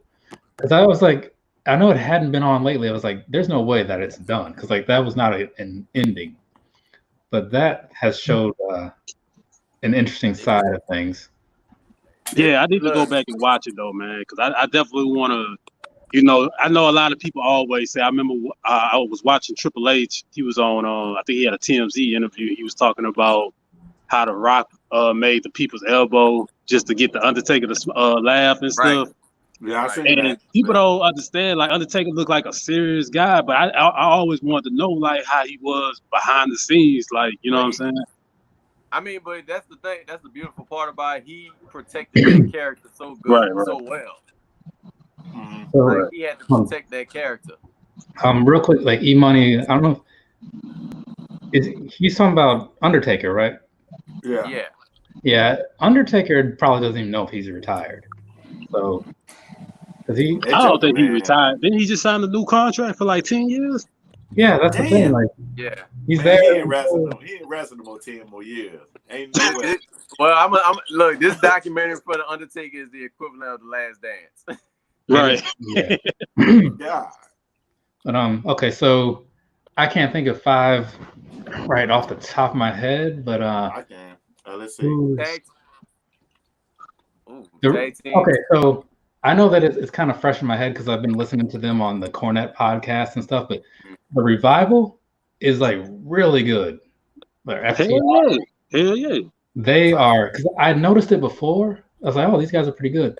But then when I would hear them talk later about like their inspirations, and then they're like, yeah, go watch the match from like February 11th last year when they won the tag titles from Gable and Bobby Roode. Because they were talking about that. That's why I know the dates and stuff. And I went and watched that, and it's like a 20-minute match that nobody cared about in the beginning for the first 10 minutes. But slowly but surely, by the end of it, everybody's going crazy on all the near falls and all the false finishes, all that stuff. Yeah, so they're really good. Also on this, Gable and Jordan was good while that was happening. Well, Van Dam and Sabu, you can't overlook that. Let's see. What about you guys? I'm gonna definitely say Shawn Michaels and Marty Jannetty. That was a good tag team. The Hardy Boys. It was the Rock and Roll Express, right? Oh, Edge and Christian. Yeah, Rock and Roll Express. Yep. Edge and Christian too. Yep. Midnight Express. It's hard to say. Yeah, it's hard to say top 5 because, like, I feel like Dudley's, Hardy, Edge, and Christian, they automatically get 3 of those spots. Yeah, and because I mean, and then you got the Road Warriors. You got Road Warriors gonna be enough. And then some people are up there for different reasons. Like if you look at who's one of the best wrestling tag teams, who's one of the best entertaining tag teams, Road Warriors. Who's like the best visual tag team, like presentation. There's so many different things. Like Harlem Heat. Of course, Harlem Heat. They were nice, and then, you gotta think about this. I mean, most people are only familiar with 2 brands. They're familiar with WCW and WWE. Yeah. They're not familiar with like me personally, like Kenny Omega and Sakata. Is it Sakata? His original tag team partner. I forgot. Ibushi. Kota Ibushi. Yeah. Yeah, Kota Ibushi. Right. Like them, or even Finn Balor and Tama. Yeah. Like they've had a lot of great tag teams that just never, like, the general public would never see.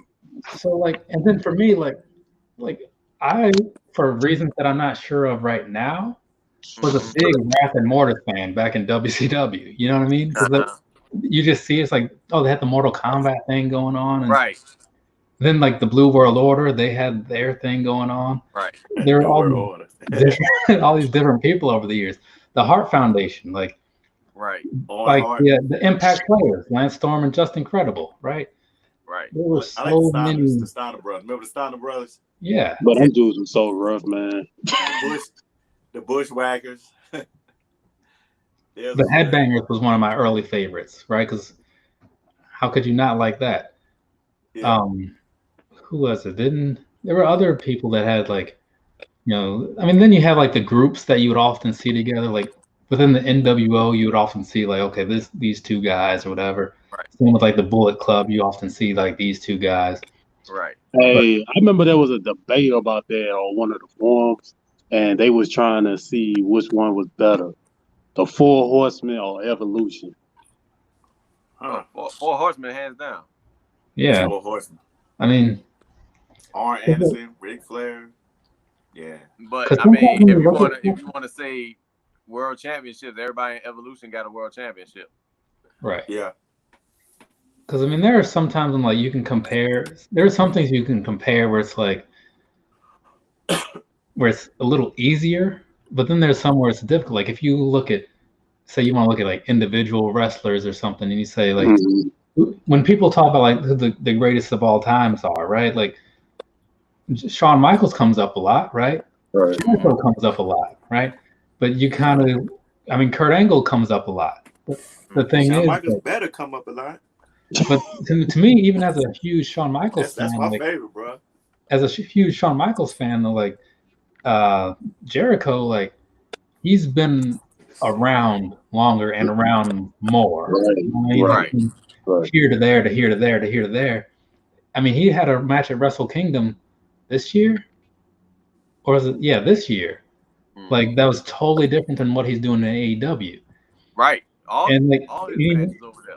Yeah, and all his times in WWE, F, whatever, has been very different, you know? Like when he was feuding with CM Punk was not the same guy that feuded with Shawn Michaels.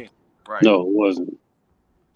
And I really wanted that type of Chris Jericho, man. Like the one that was like back then that was feuding with The Rock and Stone Cold and all of them. Like I wanted that against CM Punk. You know what I'm saying? I mean, it was good, but it wasn't the match, right? It wasn't as good as I thought it would be. You know what I'm saying?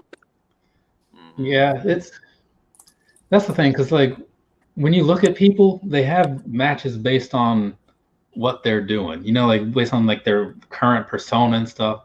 Right. It's like we were talking about comparing like what you see on main event or like a house show compared to on Raw or pay-per-view. You know, I've seen, like, you watch some AJ Styles things, you're going to see some amazing matches. But then, like, when I saw him at WrestleMania, and you can probably vouch for this too, Jezzy, at 34 back in New Orleans, Nakamura should have been amazing. Hell yeah.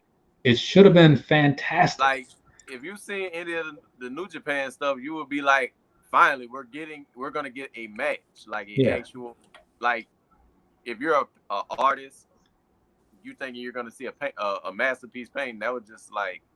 Right, like, because, like, what I had come to expect of AJ, what I'd come to expect of Nakamura, because the first time I saw Nakamura was live in Dallas when he fought Sami Zayn. And I was like, man, this guy is... Right. Because, like, he's the kind of guy where, like, you see him and you think, like, okay, I need to pay attention to this person. I don't know who he is yet, but he's got my attention. And then he has this amazing match, you know? And so it's just like, this guy's got it. He's got the violin guy doing the intro with him sometimes. Yeah. He's been underappreciated. You know that violin guy, he was like the first musician, I think, signed to Jordan Brand. But like, you see all this stuff, and then what you get is not what you expect, because they're told how to have their match to some extent. And I think that was my only issue with that Nakamura and Styles match, because like when you watch it, it's like it's a very short match, you know what I'm saying, and it didn't really elevate, you know, what I thought of AJ Styles and Nakamura. And I don't think that was their second time wrestling each other, you know what I'm saying? So, you know, I expected more. I felt like AJ should have had lost that match, and it just killed everything with Nakamura, like his whole aura, everything. You know, he hasn't been the same since. And that's I also want to bring Kevin Owens. He's another one who's like solid on the mic. Yes. Have a great match when you let him have one. Yeah, but he just kind of he comes in waves. Like he matters for a while, then he's just on the show. Then he matters for a while, then he's just on the show. And we got to blame that on the backstage politics, man. Like I don't know why Kevin Owens ain't really one of the top stars in the WWE right now. I don't know why, because he got everything from promos. You got to think about like even his first match, like in WWE. Like we ain't talking about NXT, we talking about WWE when he's facing John Cena, one of the best matches I've seen, and that should have elevated him enough. But what happened? Like he lost against John Cena. He kind of went through a little wave, won the title, then went through a wave, and then he kind of like a non-existent wrestler.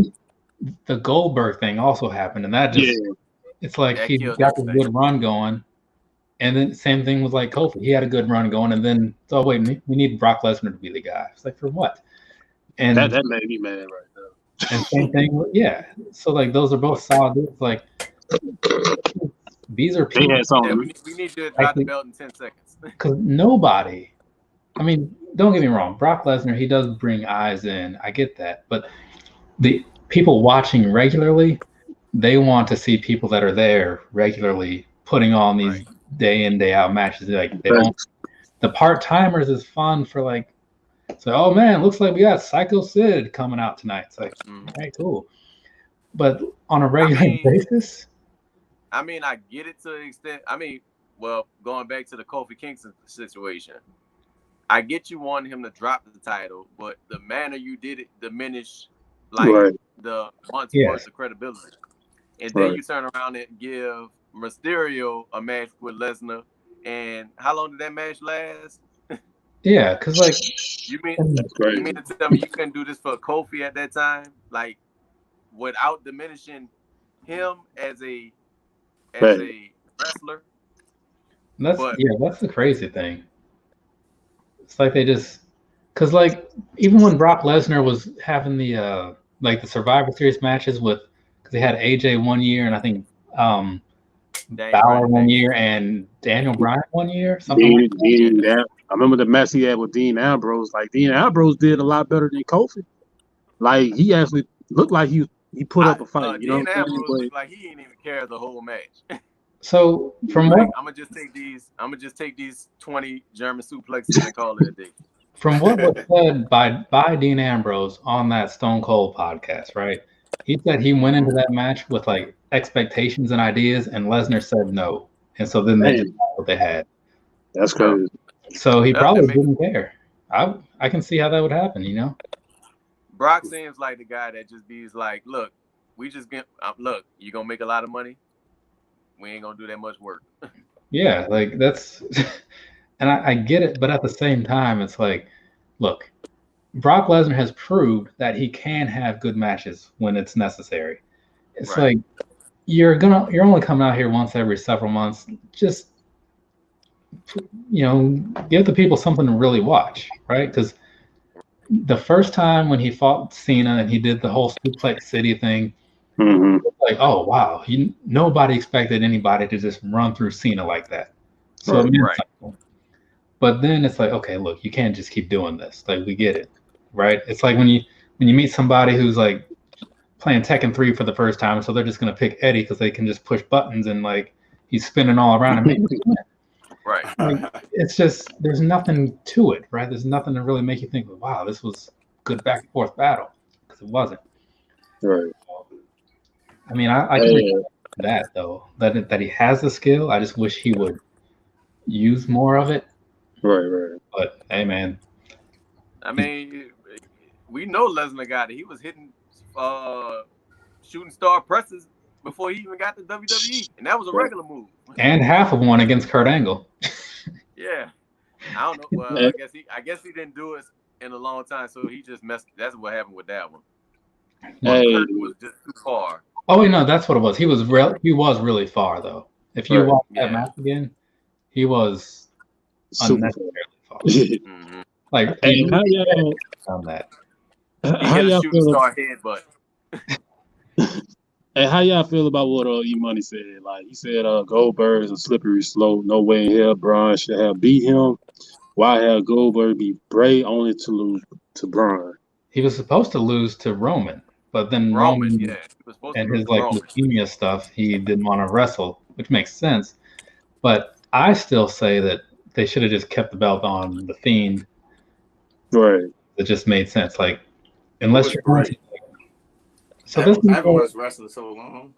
Who is Bray? Is he a big dude? He's like, he looks like he could be like 6 something, like maybe 6 even. He's an up and I coming. give him about maybe 6'1", 6'2". Up and coming wrestler. He's had been the time around for a few years. He had the Wyatt family for a bit. But I'd say he's been a pretty since he's been there about 10 years now. 10? Because I know Yeah, in he's been there about 15. 10 years. Let's see, was it 15? Because when I saw him at 15, he fought the Undertaker. I mean, in 2015, he fought the Let's Undertaker. see. I might know So who he is. Let me look. Like, So we had a few You years. remember he was Husky Harris before that. it was who? Husky Harris. Oh yeah, in NXT. But I don't know, they just so one of the things that I've heard some people say, and this is like in interviews or whatever, I think Sasha Banks said it, was that when she was in NXT, I see him. Everything was like, hey, this month we're gonna do this, which leads to doing this next month, and then 3 months from now we're gonna end with this. This is the program. And then we got to like Raw, and it's like she shows up to the arena. It's like, I don't know what's gonna happen today. Like you just don't know. So that's kind of one of their problems to me, is like if they were building up these like meaningful long-term things, like if one of the things that came up recently was, remember when Kane first came in, like, and started going against the Undertaker, Right? If they had just like, if they said on the first week of June, like, oh man, I heard the Undertaker has a brother, and then he shows up the next week, and then they fight the week after that, it wouldn't mean anything. But somehow they were able to hype up, Paul Bearer was able to hype up Kane for months before he actually showed up physically. And then between Bad Blood and WrestleMania, what's that, November, December, January, February, March? That's 5 months that they didn't fight, right? But somehow they kept the momentum going. People stayed interested in it to see that big match at WrestleMania. Yeah, right. You can line these things up and make them matter if you're cool with committing to it. But they don't, I guess. Well, Vince McMahon said this. He said the wins and losses don't matter. And back then, it actually did matter. Like, if I seen Hulk Hogan get pinned by Ultimate Warrior, that meant something. If I seen Macho Man lose to Jake the Snake or something like that, that meant something. Or even Ricky Steamboat, that mattered. Like, I think he's getting to a point where he's like, well, I can have Dolph Ziggler lose for 19 weeks and next week put the belt on him if I want to.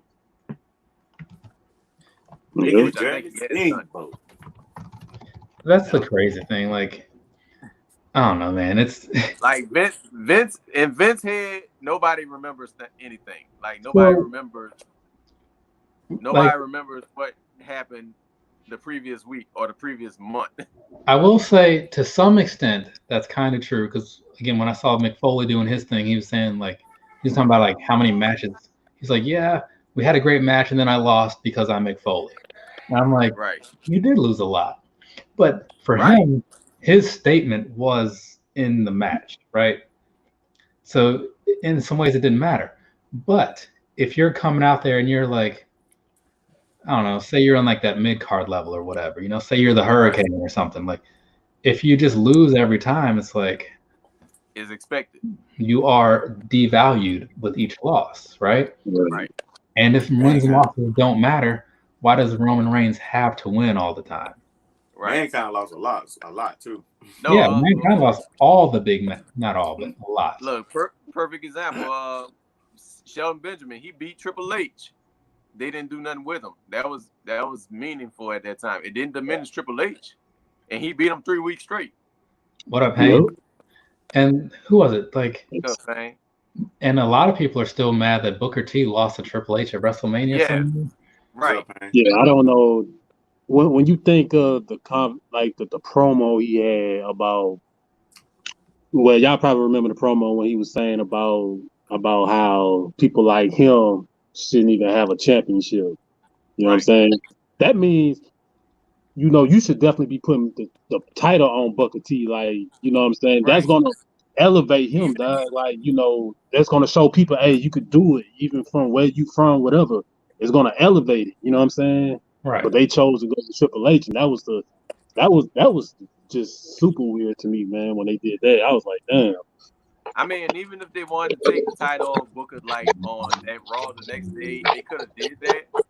But I mean, y'all, like, that was Mania has always been like that feel good moment. Like, all right, that y'all build up, then y'all got to this conclusion, and all of a sudden, like, okay, you're not gonna win the belt.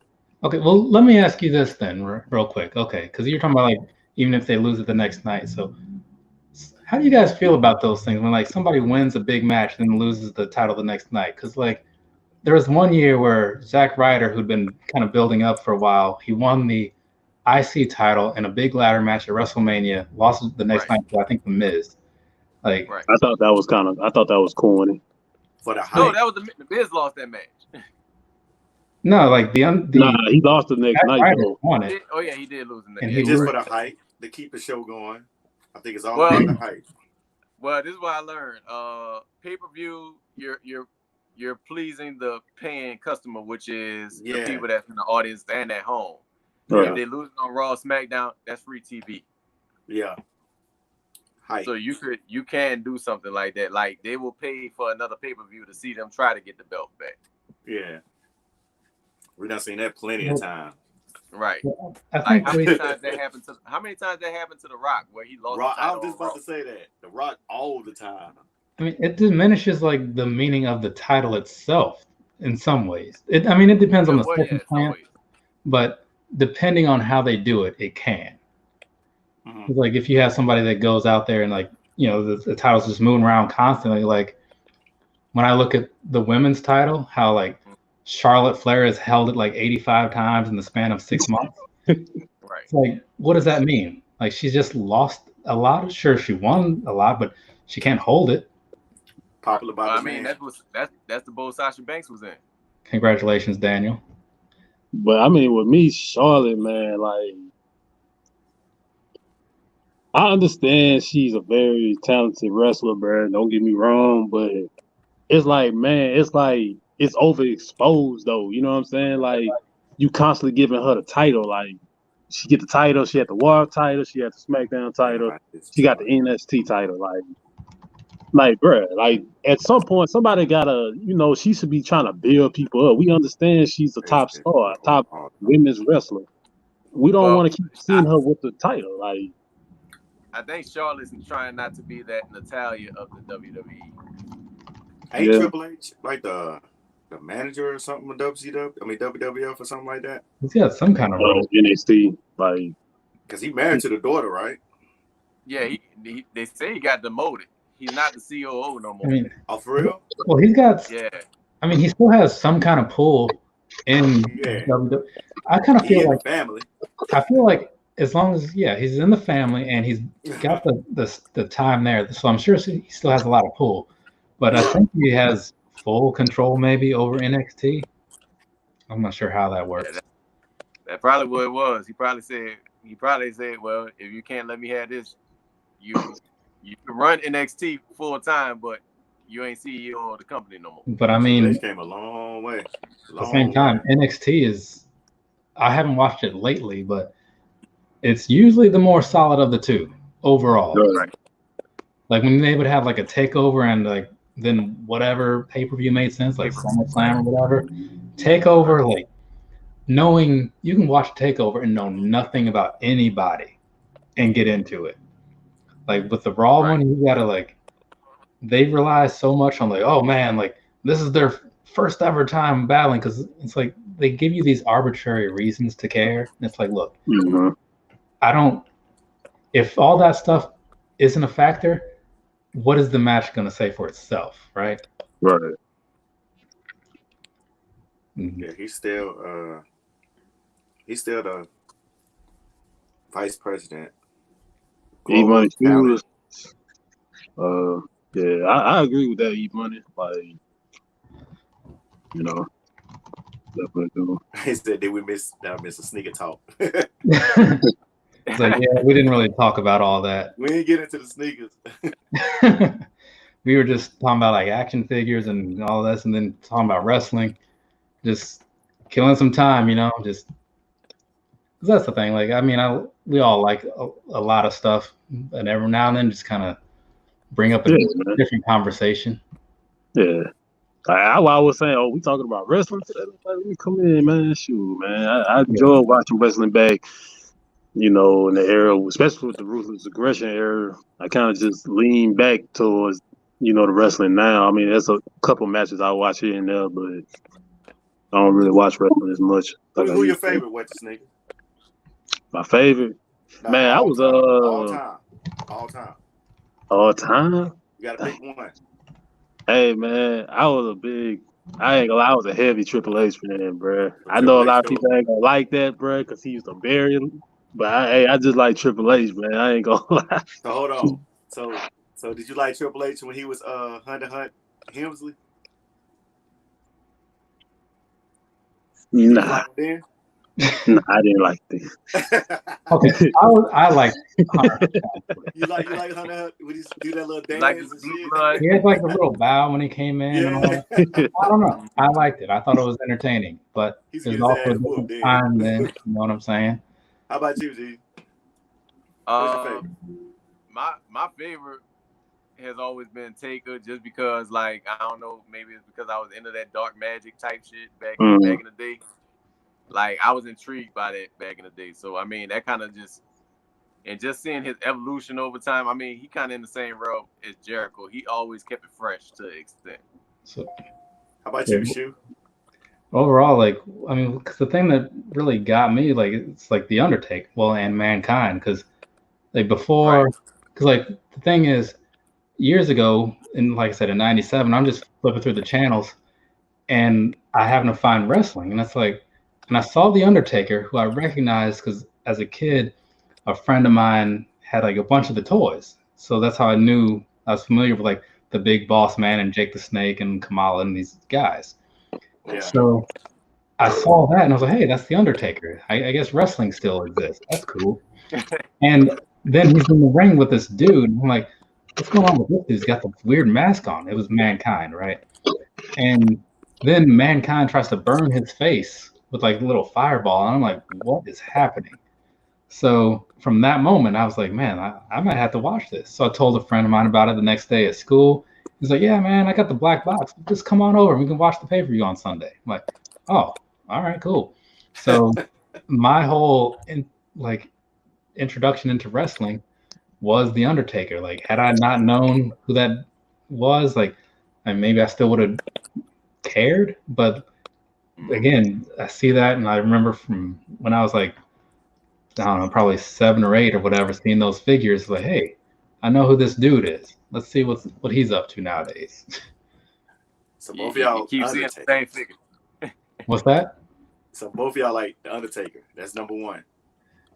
Yeah, because I mean, he's the guy that got me interested in it, and overall I will say, with Shawn Michaels being like really high up on the list, because I got into him.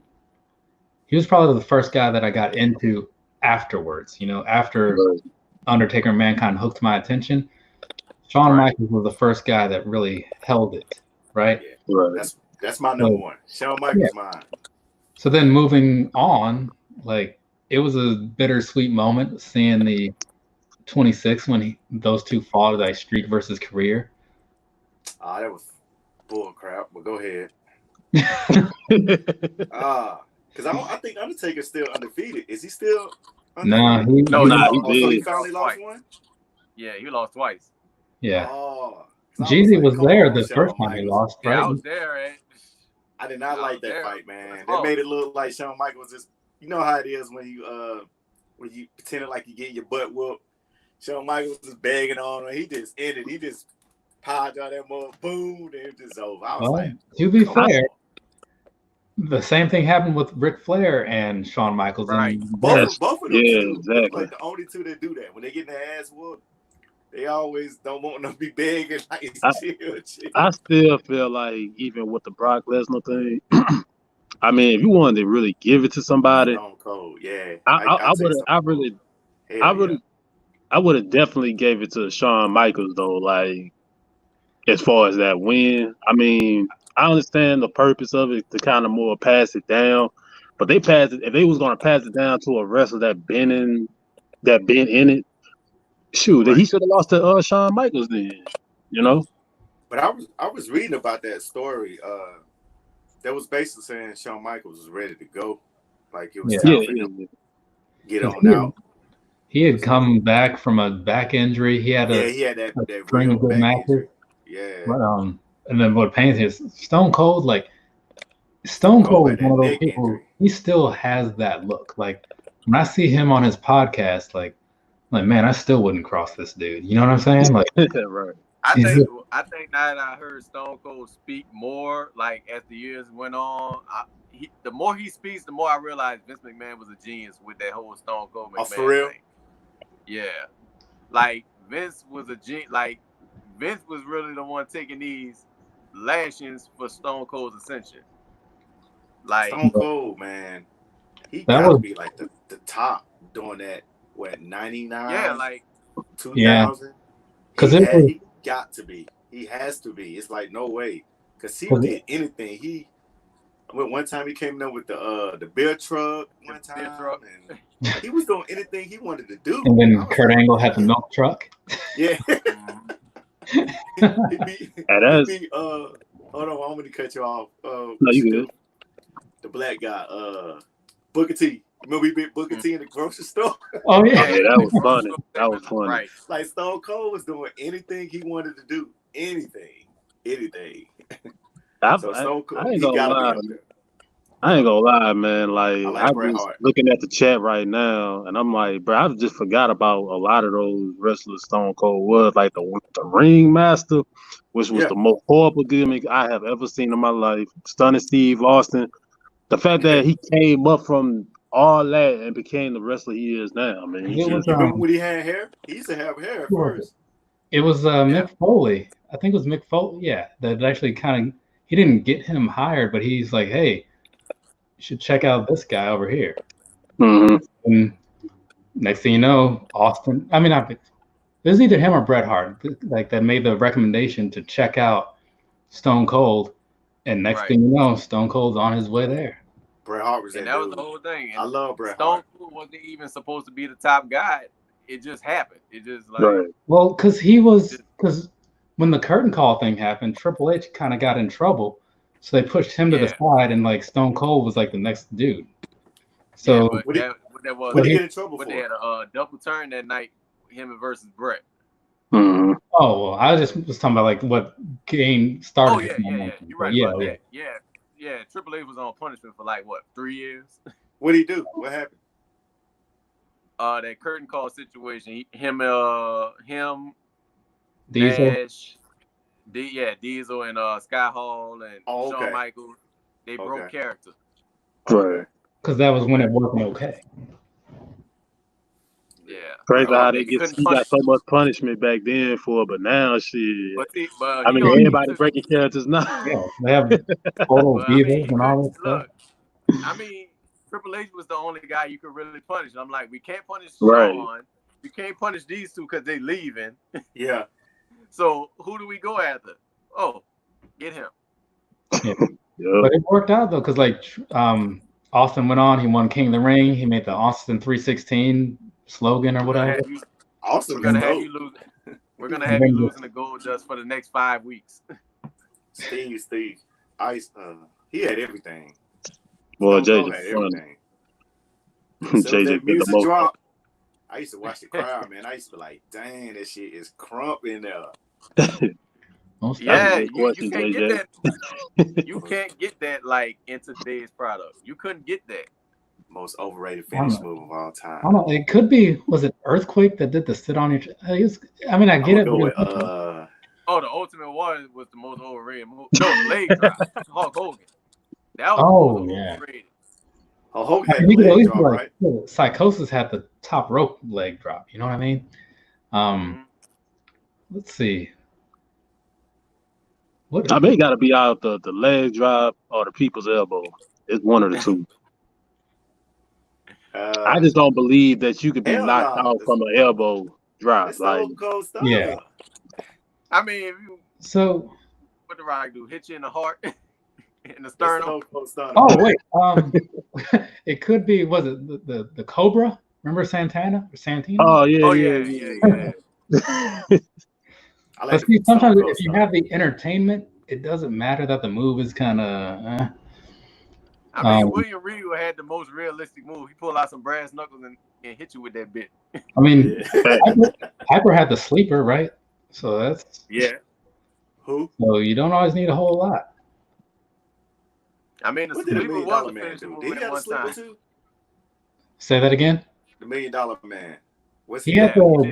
that The sleeper? He had like a modified Cobra clutch.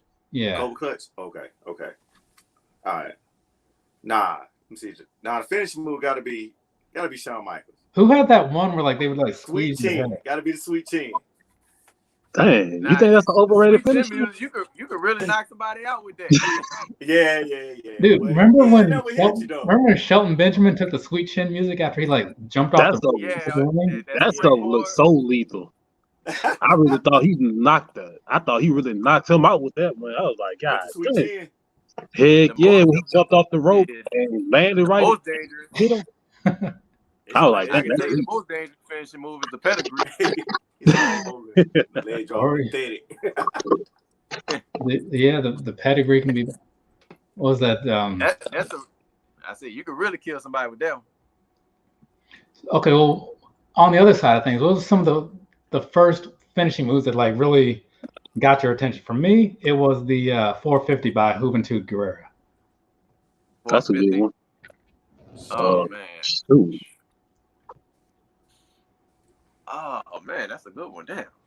Probably what Owen Hart used to do. That shit hurt when he beat you in what's it, Ford Nelson? Sharpshooter.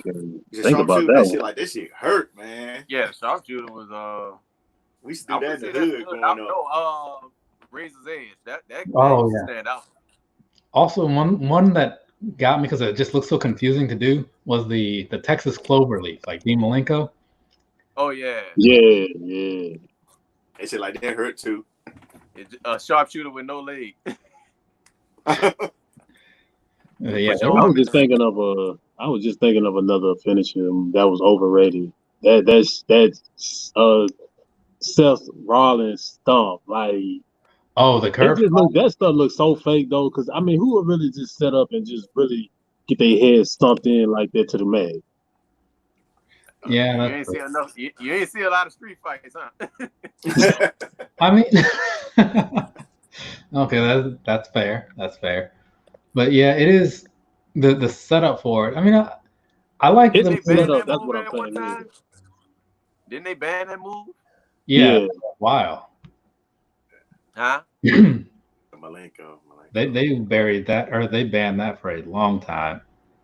That was just like that Randy Orton punt. Now that look a lot more realistic. Yeah, there's a handful of them that were just bad, man. Like, and who was it?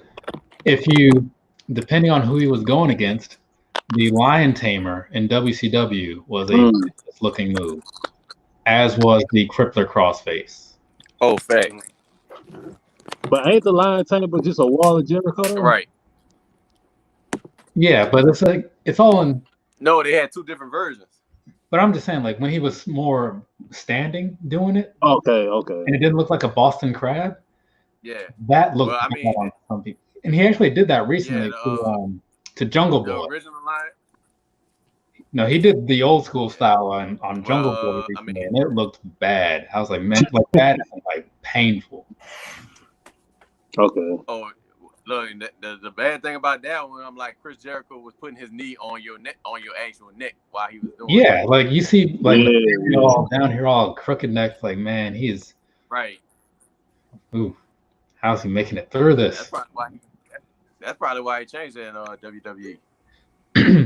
I see a lot of people were saying Jackknife, the Pile Driver, Last Ride, Brain Buster, Ravens DDT was the truth. To me, the Jackknife, that was like it never stood out to me because I'm like he just literally just dropped you. I'm like he ain't put no power. He just dropped you. Other high fly moves like Macho Man's elbow drop. Shawn Michaels has a good one too, but the elbow drop when done properly is one of my favorite things to see. Right, man, it like that hurt. The only time Jackknife impressed me was when he did the Big Show, but he dropped Big Show on his neck. And then he wore that neck brace for like the rest of his WCW time. Kind of like how DDP probably still has his ribs taped up for no apparent reason. Hey, shoes up. So you like do you like Dean Ambrose elbow drop? Dean, honestly, like I don't know that I like anything Dean Ambrose does. Damn, for real, man. I mean, here's the thing, like Dean Ambrose. So I do like him. He's more entertaining now as a John Moxley, but like Dean Ambrose though, he would come out there and it was like if Alberto Del Rio came out. I was like, all right. So, but I just never got into him. And then now recently he had a really good match with Joey Janela, but it's kind of like a hardcore match because that's more of his thing, you know? So when he's doing that, I feel like that's where he does best. But overall, I don't know. I just could never get into him. Like, though, to be fair, I could have been soured on him based on that whole Shield thing because I like Seth Rollins, right? But the Shield I just couldn't do it. Just couldn't do it. You didn't like the group in general? Yeah. I was just they felt like they were just being forced on. It's like, hey, you gotta like these guys. Hey, look, it's the Shield. Everybody cheers. Like, nah. That's interesting. Because you know how it is. Like, because there's sometimes people come out there and like nobody tells you to like Edge and Christian. They just come out there and they entertain you, and then you kind of want to see them. Okay, looks like I would have liked to see how they CM Punk, like CM Punk was originally supposed to correlate the Shield, so I would have liked to see how he would have went with that. Nah, that would have been interesting, definitely. Oh yeah. I don't know what happened with that. I don't remember, but well, I know he said he didn't want Roman Reigns in there. Yeah, and then next thing you know, it's basically like Roman Reigns and two other dudes. Right. But I mean, you have to have like a big powerhouse dude in like a faction. Well, like, I mean, I think Roman got pushed because he was Rock's cousin. That was the thing. Well, they was pushing that as him being Rock's cousin, but they actually ain't even related.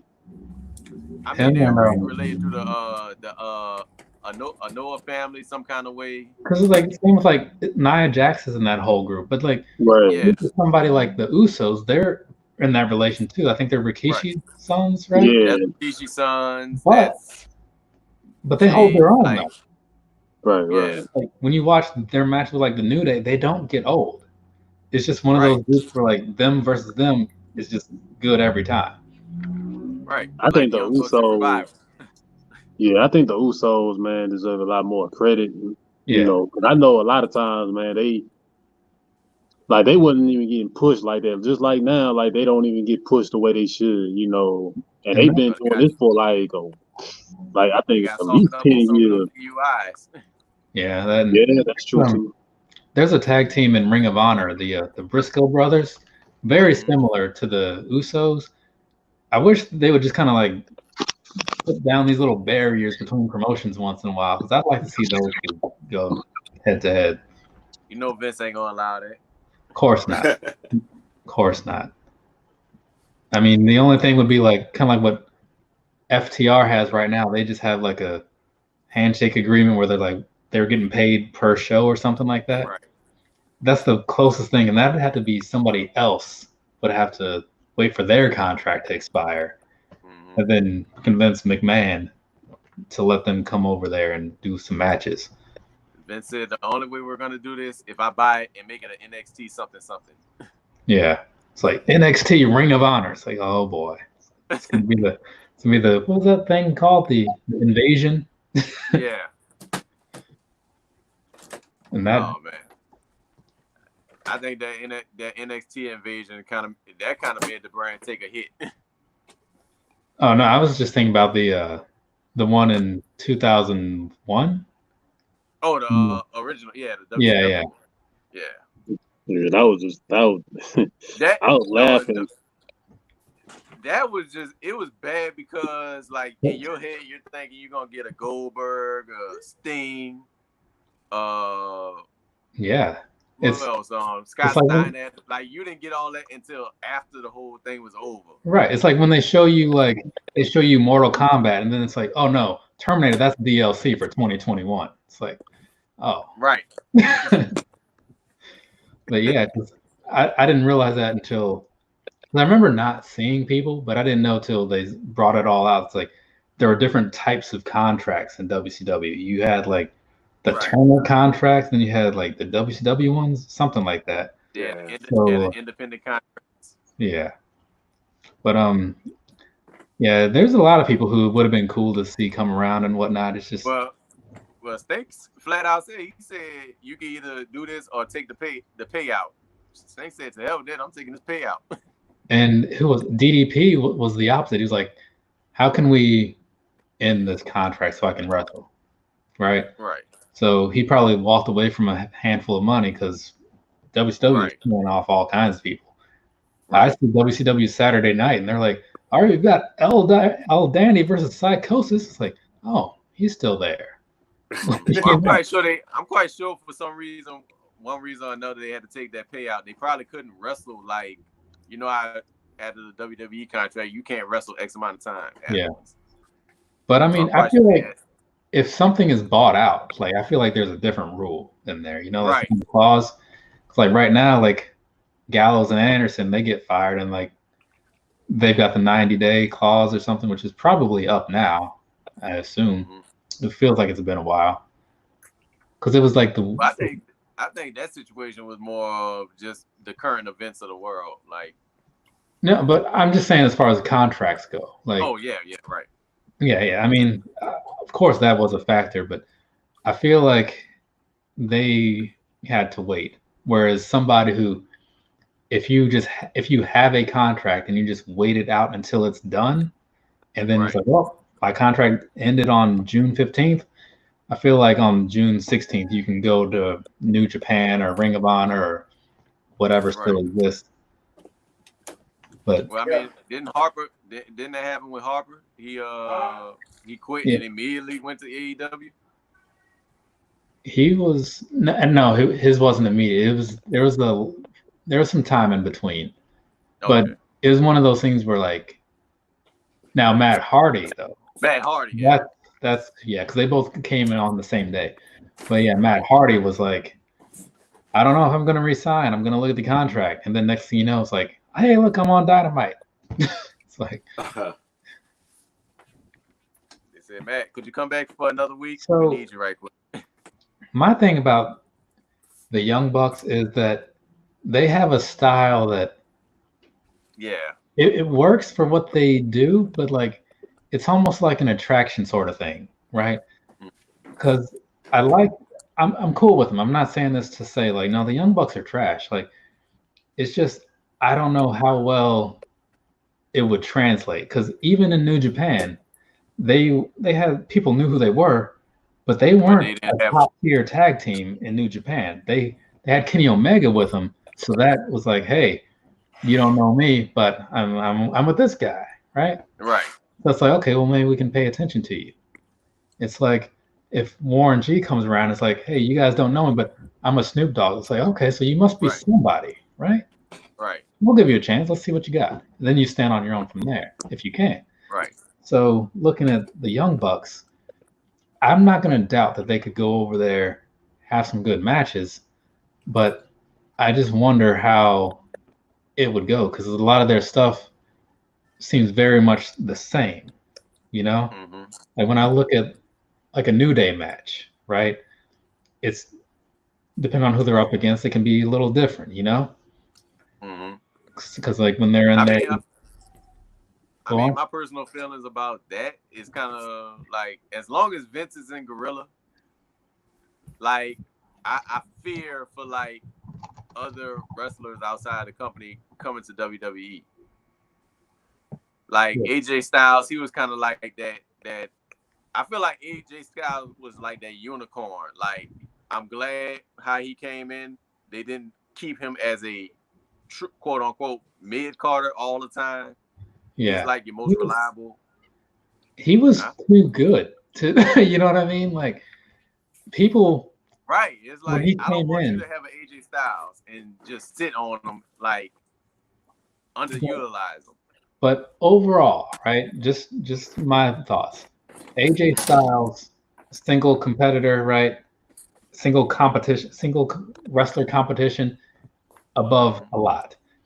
The Right. Young Bucks tag team competition, they're above some things, but there's also some that just, I don't know, like I feel like they just would work better. Like if the WWE had to go out and they could have their pick of tag teams or whatever, and they wanted one that was going to be able to just kind of have some well-rounded stuff, some longevity and all that. The Young Bucks are young, so maybe they could, you know, kind of be there for a while and do that. But as they are right now, I kind of feel like something like the Gorillas of Destiny, you know, like Ming's children. Yeah. I feel like them, the Briscoes, you know what I mean? There's a couple of other little tag teams I can't think of from New Japan also. SCU, right? Christopher Daniels and Kazarian, or Scorpio Sky, either of that trifecta. I feel like they'd have some other options to consider. But again, I do like the Young Bucks. I got some shirts and all that. Eventually, I'll have some figures too. But I feel like they've got some holes in their game, as Drew Gulak would say. But I don't know.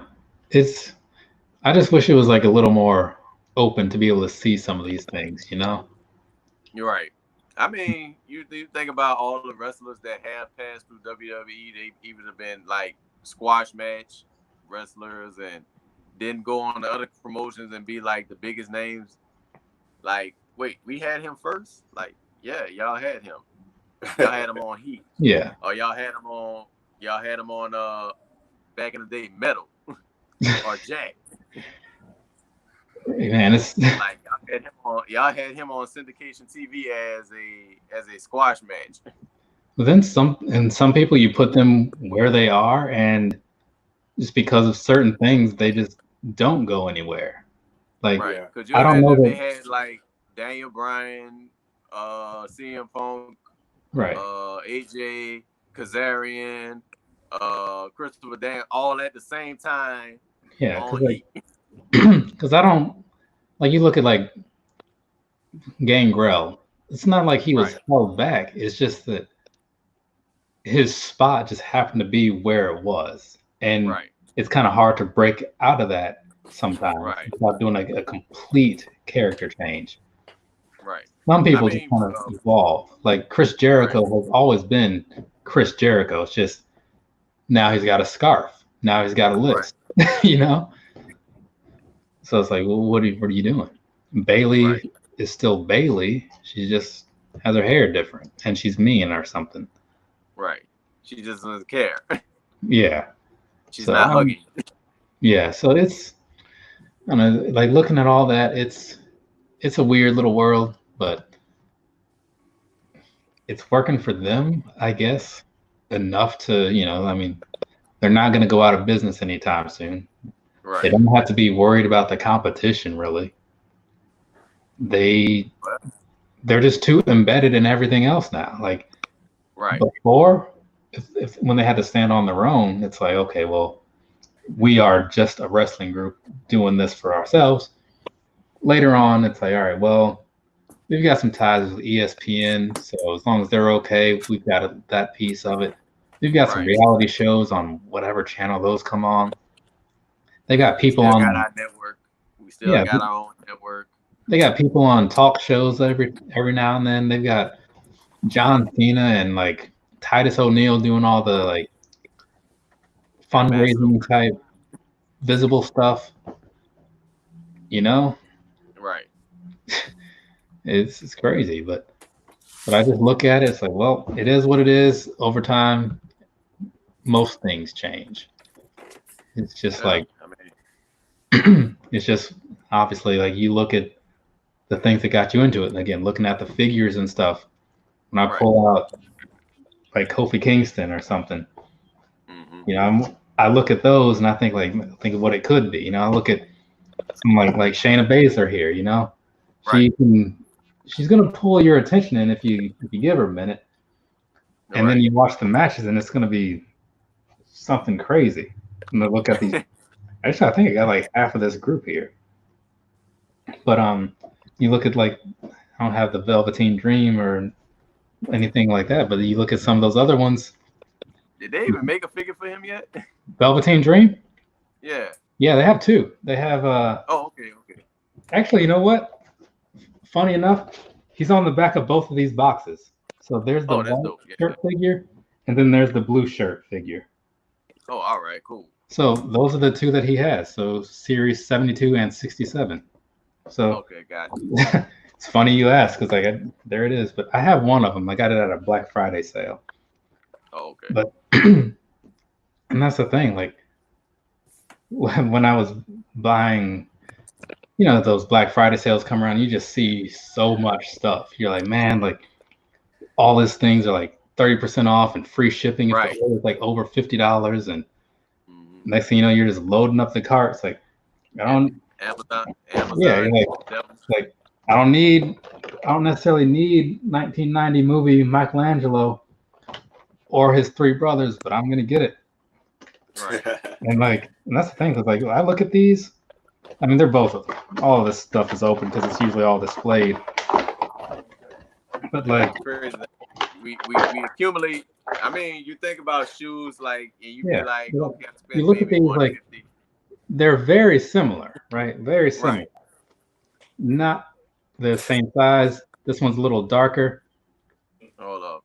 Gotta show you shoes. I mean, you buy this Wolverine, and then you have, and then I'd be like, yeah, I think I need this Wolverine as well. Yeah. And then they are the same property, right? Right. The same name or whatever, but they're both different in that way, in that it's like, you know, the differences. Right. I mean, how many Iron Man figures do you have too? Do I have any of those? Hold on a second. Let me see. I think I have one out over here. Let me see that Kobe picture, man. Is that a frame or? Oh, which one I got? Right here. Nah, this the book. The book. Yeah. Oh, the mentality book. Okay. So like this right here this was a Comic-Con exclusive whenever, right? I think 2015 maybe, you know, back of the box and all that good stuff. But really, like, the difference between this one and the one that went to Toys R Us, I mean, obviously you don't get that sticker right there. And I think there was something else, something minor about the figure itself. Right. But overall, it's the same thing. Right. And then you have then this one here is because this was right on top. So this right here, Soundwave, they did another Soundwave, just kind of like a little more modern. So instead of turning into like a boombox, he turns into an iPad. So yeah, this was it doesn't say what year this was, but this was another one of those. 2014, 15? It was one of those, I'm pretty sure. But I don't know, it's like you see it and you're like, you know, I like Soundwave. He's one of my favorites or whatever, just because it's a radio. So is it just because it's a radio? I mean, I'm a big music guy, so like I see that he turns into a radio, and he's got the little tapes that turn into like a dog and a bird. Yeah. Soundwave. I think they came out with another. I think they reissued the original Soundwave, the boombox version again. So I know that there was one that was up for pre-order recently on Big Bad Toy Store, but the one that I have is the same style, like a masterpiece style from 15 or 16. I don't know. It's hard to keep up with when all that stuff came out. You know what I mean? Right. But that's just one that I saw it and I was like, man, like I never had a lot of Transformers growing up, but I think they're cool. Mm-hmm. No, I will say there's a little bit of. Yeah, I had a lot of the General 2 figures, Transformers at that time. For me, I look at it and it's like, I like Transformers, right? And I remember having one of these out, and then when it was time to like pack all this stuff up because I was moving, man, I don't know how much time I lost trying to move some of these guys from like vehicle mode to robot mode. So because the boxes are made for it to be in one way. Yeah. But then you want to display it in another way. I'm like, man, because remember with that star screen, I was like, this thing is just going to be an airplane forever, I guess, because I cannot do this. What about you, Optimistic? What were you growing up with? Like, what are some years that you had when you were younger? Voltron. Oh yeah, that's right. G.I. Joes. You know, we all had G.I. Joes. Everybody.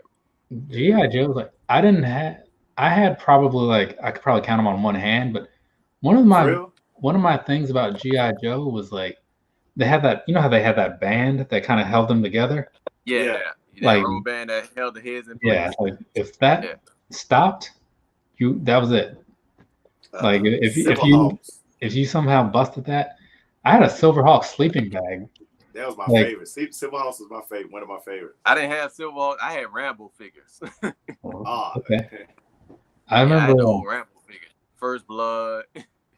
Man, that's crazy. That was awesome, bro. I remember the name Exo Squad. Oh yeah. But I can't think of the. Squad. I can't Exo Squad. Let me look that up. Exo Squad. That was an underrated cartoon back in the day, bro. There were a lot of underrated cartoons back then. Because there was so much there was some stuff that I thought. Oh, okay. I remember Exo Squad. Oh, okay, yeah. Now that I see the dude in the big machine, yeah, okay. I had to get up at 6 o'clock in the morning for that, bro. Like for me, one of the cartoons I never got to watch because it was, you know how it might still be the same. There were channels that we had cable, but we didn't have every local channel, I guess. Right. And maybe down here, like in Hampton, there are channels that like Newport News didn't have or something. Right. But either way, all I remember from 4th grade, something like that, is that we didn't have the Bucky O'Hare channel. Mm-hmm. So I never saw that cartoon. It looked cool, but I never saw it. A lot of people didn't realize we had Dragon Ball in '94, before we even got to Toonami and all. Cartoon Network got a hold to it. We were looking at that on Syndicate TV, local stations.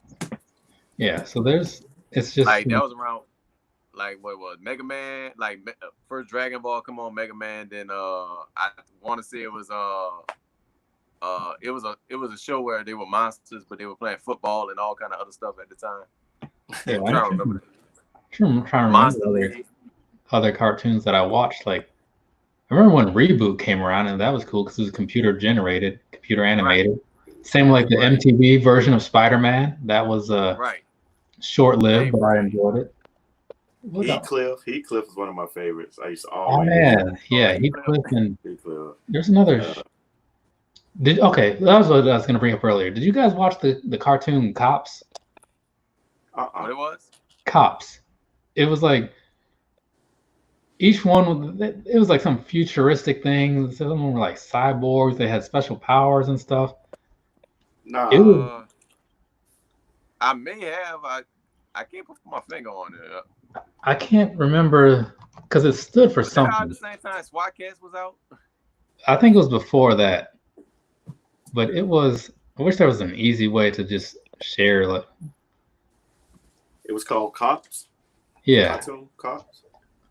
Let me see this. Actually, I guess I can just share the screen. I forgot that that's an option. Where's the application window? This one.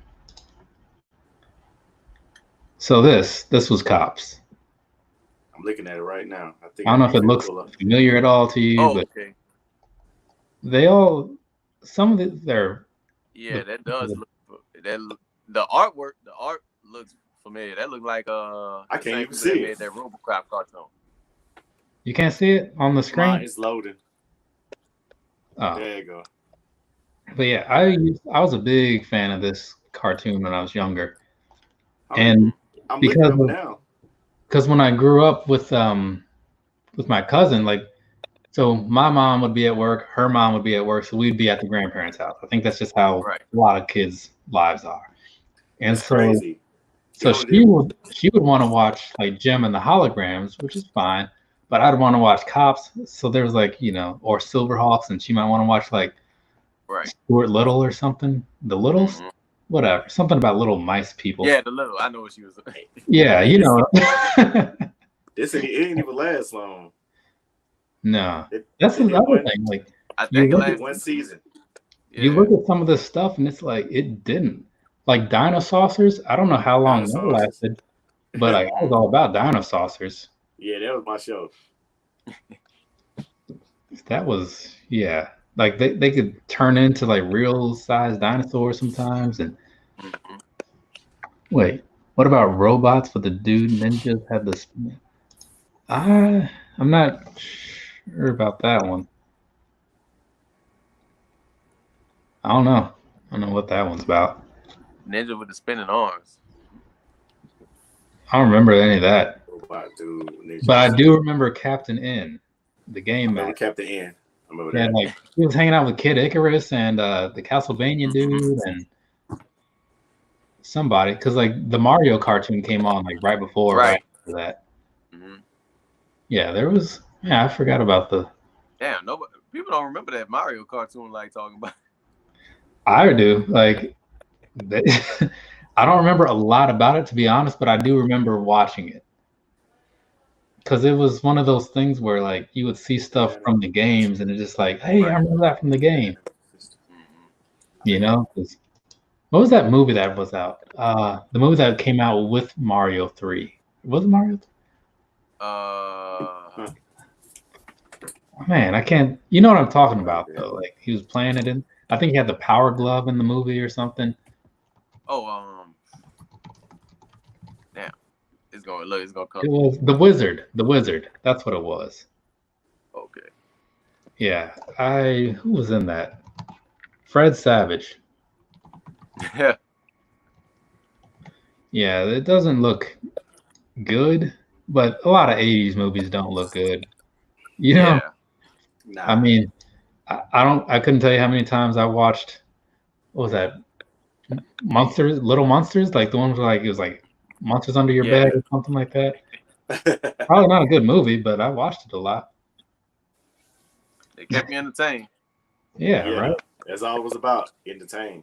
Exactly. So whatever it is. Look, my mom would put a tape on and be gone for like 2 or 3 hours. I'd be in the house by myself and not even notice. Man, there was a Ninja Turtles tape that I got, because like when I was in school, maybe the same with you guys, like they had these things where you could like order books or movies if you filled something out. Yeah. I remember getting this Ninja Turtles tape. It was the one where they had like the pizza monsters, like from the original cartoon, and it was probably only that one episode on that tape. And for some reason, like I had talked to, because I remember getting it beforehand, like I said something to my mom about it. Some people were over, and she's like, I don't know, I'll see you like later on. I'll have to see how much money we have after we buy this other thing. It was something that she had said about like maybe buying it, maybe not. And there were people over, and they were like, you know, here, we'll chip in so you can get Tristan that movie. I'm like, but I got it, and I watched that single episode so many times. Because as a kid, it doesn't matter. You watch enough, you don't get tired of it. You just memorize it. Right. You know? It's like, even like with my brothers and sisters, well, not the sister because she didn't exist at the time, but my little brothers, when we were living up the street, and it's like, Tristan, it's like, you want to watch Barney or Power Rangers? And I just put in either the Barney episodes or the Power Rangers, the first movie. They would just watch that. You know, like they could watch it all day, right? Right. Because it kept you entertained. Yeah, I mean, people had because when you didn't have so much, like it's easy to make that like time investment. Now it's like you show a kid something, it's like, they can watch like a few minutes of it and then like, oh wait, hold on, let me click on this other thing because this looks good too. Oh, a few minutes later, let me click on this. Like the view time. I know one thing. I mean, when I got a little older, I mean, Suncoast was like a toy store to me because I was able to get movies that you wouldn't regularly see and all kind of other stuff. Yeah, that's import movies. I think maybe they had one of those in the mall because I feel like I can visualize the sign. The Suncoast sign. Yeah. Yeah. I mean, but you had Suncoast. That's where you got those Japanese import movies that you wouldn't even see. They wouldn't show on TV and stuff like that. Yeah. Yeah, that was a lot of memories and stuff. But yeah, man. Good memories. Let's say good memories. Back when characters like cartoons that they probably showed, they had funny voices and different names and had hardcore censor and all that other stuff. Man, like that was, because I didn't get into a lot of that. And well, somehow my older cousin knew about anime, but I mean, he was 3 years or something older than me. I forget what era this was, but it was around the time that Battletoads for Super Nintendo was popular. Battletoads. It's just to give you an estimate on when this was going on. But because he had said, hey, like, have you ever heard of anime? I have this movie called Ninja Scroll. You should check it out. It's Oh man. So like that was my introduction. We had a station, WVUE here in New Orleans, and it was every Saturday they'll play like an hour of like uncut anime. Like every Saturday at 1:00 a.m. they'll play like a 1 hour of uncut anime at that time, and I think Ninja Scroll was like one of those cartoons at the time. Yeah, because there was a vampire. They had a vampire anime too. I can't remember the name of it though, but that like if you was talking about like some gore, that was like that was the time you would catch it. Yeah, I could totally see that. It almost sounds like what is that show? For channel like Cartoon Network or Adult Swim after a certain hour on like Fridays and Saturdays. Yeah. Which because I think I was talking to you, Jezzy, about Primal. Yeah. Well, I think it's on like a mid-season break, but I don't know if you ever got around to because I don't watch a lot of anime. I still got to catch up on that. It's just not really my thing. On season 2, huh? What's that? He says it's on season 2, huh? No, actually, I think it's still on season 1. I think I was wrong because it looks like they've just made a few episodes and they're going to come back with like the rest of the season later. Gotcha.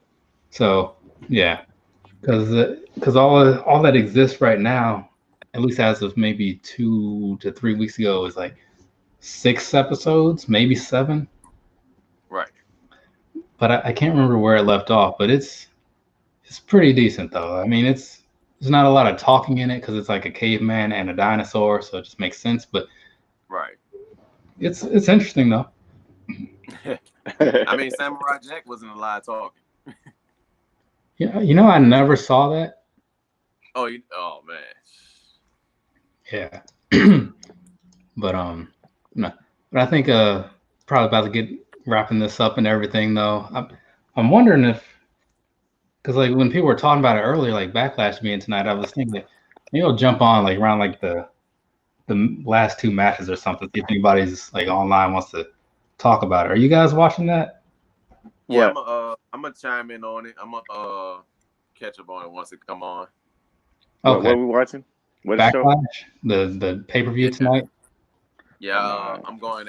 Actually, my little girl came back in town, so I'm going to pick her back up. So I'll get her, then watch Backlash. Okay. Nah.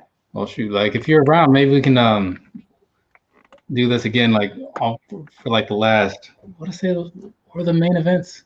Or shit, the main event might wind up being the Edge and Randy Orton match. It should be as far as like importance, but we'll play it by ear, see what's going on though. I don't see that Miz and Morrison Braun Strowman match being like the main event. No, that can't be. That's one of those like third or fourth match in sort of matches. Right. And they're gonna put like Lashley and Drew McIntyre like somewhere in the middle. Because, well, actually, it's weird in a way that they have 2 women's title matches and then 2 men's title matches as well. Mentally, I'm still kind of used to that whole brand split situation. Yeah, they're kind of doing what they want right now. Yeah. All right. Well, we'll look at it and see what's going on, and if you're around, whoever else is around, probably start the live thing and just talk about it as it goes on. So at least, because that's probably the only way to get any entertainment out of it, honestly. It's like watching it with somebody. Well, look, they still have advertisement that they're coming back in August down here, so I guess they're making their plans to do live event shows again, because we were supposed to have SmackDown in March, but Corona happened. Yeah.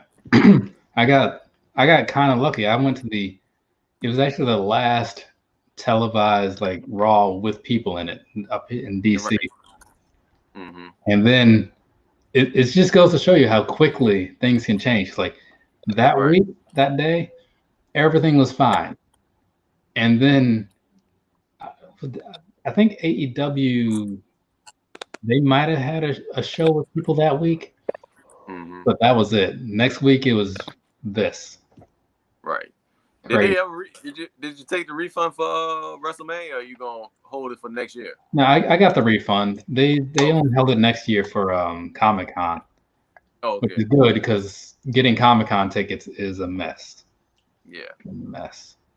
I mean, they have a system that works well if you play by the rules of the system. Like, and I say that like seriously, because it's kind of like how Adidas Yeezy sales used to be. So they'll let a few people in. Right. You have 10 minutes to check out. After that, session gets cut, period. That's like 10 minutes. If you're not done, you're not done. You missed out. Then they do that again. And they just do that over and over until everything's gone. And meanwhile, if you're in the waiting room, it'll say, we still have all day badges. Like, okay, now we're sold out of preview night. Now we're sold out of Saturday. Now we're sold out of Friday. Now we're sold out of whatever. And it just keeps going until, whatever. Right. And so the best thing to do is to get in there with a group of people. So I have a group that's probably about, it might be like 12 to 15 people, right? Right. So we all log in, and and each one of them has people that go with them, right? So this guy might have his wife and his son. I have my mom and my sister. They might have their 2 brothers, whatever. So each person kind of has like 2 to 3 accounts. Right. So there you go. In a way, that's almost like 45-ish logins. Right. So everybody logs in on you might be in on your laptop on Chrome and also your laptop on Firefox, maybe on your phone. And as long as people get in, we're good, because each person can buy their badge and 2 additional. Right. So we just go down the list, like, because we have a spreadsheet, we maintain that. It's like, it says, okay, Susie only wants Thursday, Jim only wants like Saturday and Sunday, whatever the case is. We just kind of go down the list, and if whoever gets in first, you buy yours. And if let's say this guy's gets into the room and he can buy and he's also buying for his sister, it's like, all right, I've got 1 open spot. It's like, cool, get Jim in there, buy his also. Right. And so we just go through, and because the sales are in 2 waves, we take care of a lot of people on the first wave, because that's like the returning customers from the previous year. You get a head start. Gotcha. And then a month or 2 later, they do the public release, where it's just everybody, first timers or whatever. Right. And so we'll get the vast majority of everybody in that first wave. And then the second wave, we just clean up the mess. Right. Right. So if there's maybe it's like the last 3 people that wanted all 4 days, only got Sunday, that's our time. Like, okay, you guys are first on the list. Period. Mm-hmm. So far, knock on wood, we've had good luck every year since 2015. Wait. Mm-hmm. Yeah, 2015, we've been doing this. So 15, 16, 17, 18. Oh, that's dope. Yeah, so we've had, and 20, because, we all had tickets for this year too. So 6 years running. Like, we've been able to take care of everybody, which is good because, yeah, you want to go, like, when you've been and you have an advantage to going back, you want to go back. Right. That makes sense. Yeah, and even for me, like, I'll buy, like, even if my aunt doesn't plan to go, I still have her account, so like I might get a badge for her for like, for like a single day, and I'll just have it with me. And then if somebody wants to use it, like, usually we'll just say for like unused badges, it's like, okay, Sunday costs $20. So have whoever this random person is that wants to borrow it, bring $20 with them. And because it's usually like a friend of a friend that didn't know anything about it. Right. It's like, imagine you're telling somebody and like a new coworker's like, oh, that sounds kind of cool. If I tell you like, hey, I've got a free an open Saturday badge, it's like it's $20. Like, it beats all the trying to find these loopholes and trying to do all this. Just give this person the money that badge day costs for retail, basically. No resale here. Right. And move on about the day. Then keep it moving, right? Yeah, and then after that, they give the badge back. Right. So that way you can at least make back what you spent on it. What you spent on it, right? Yeah, that's what's up.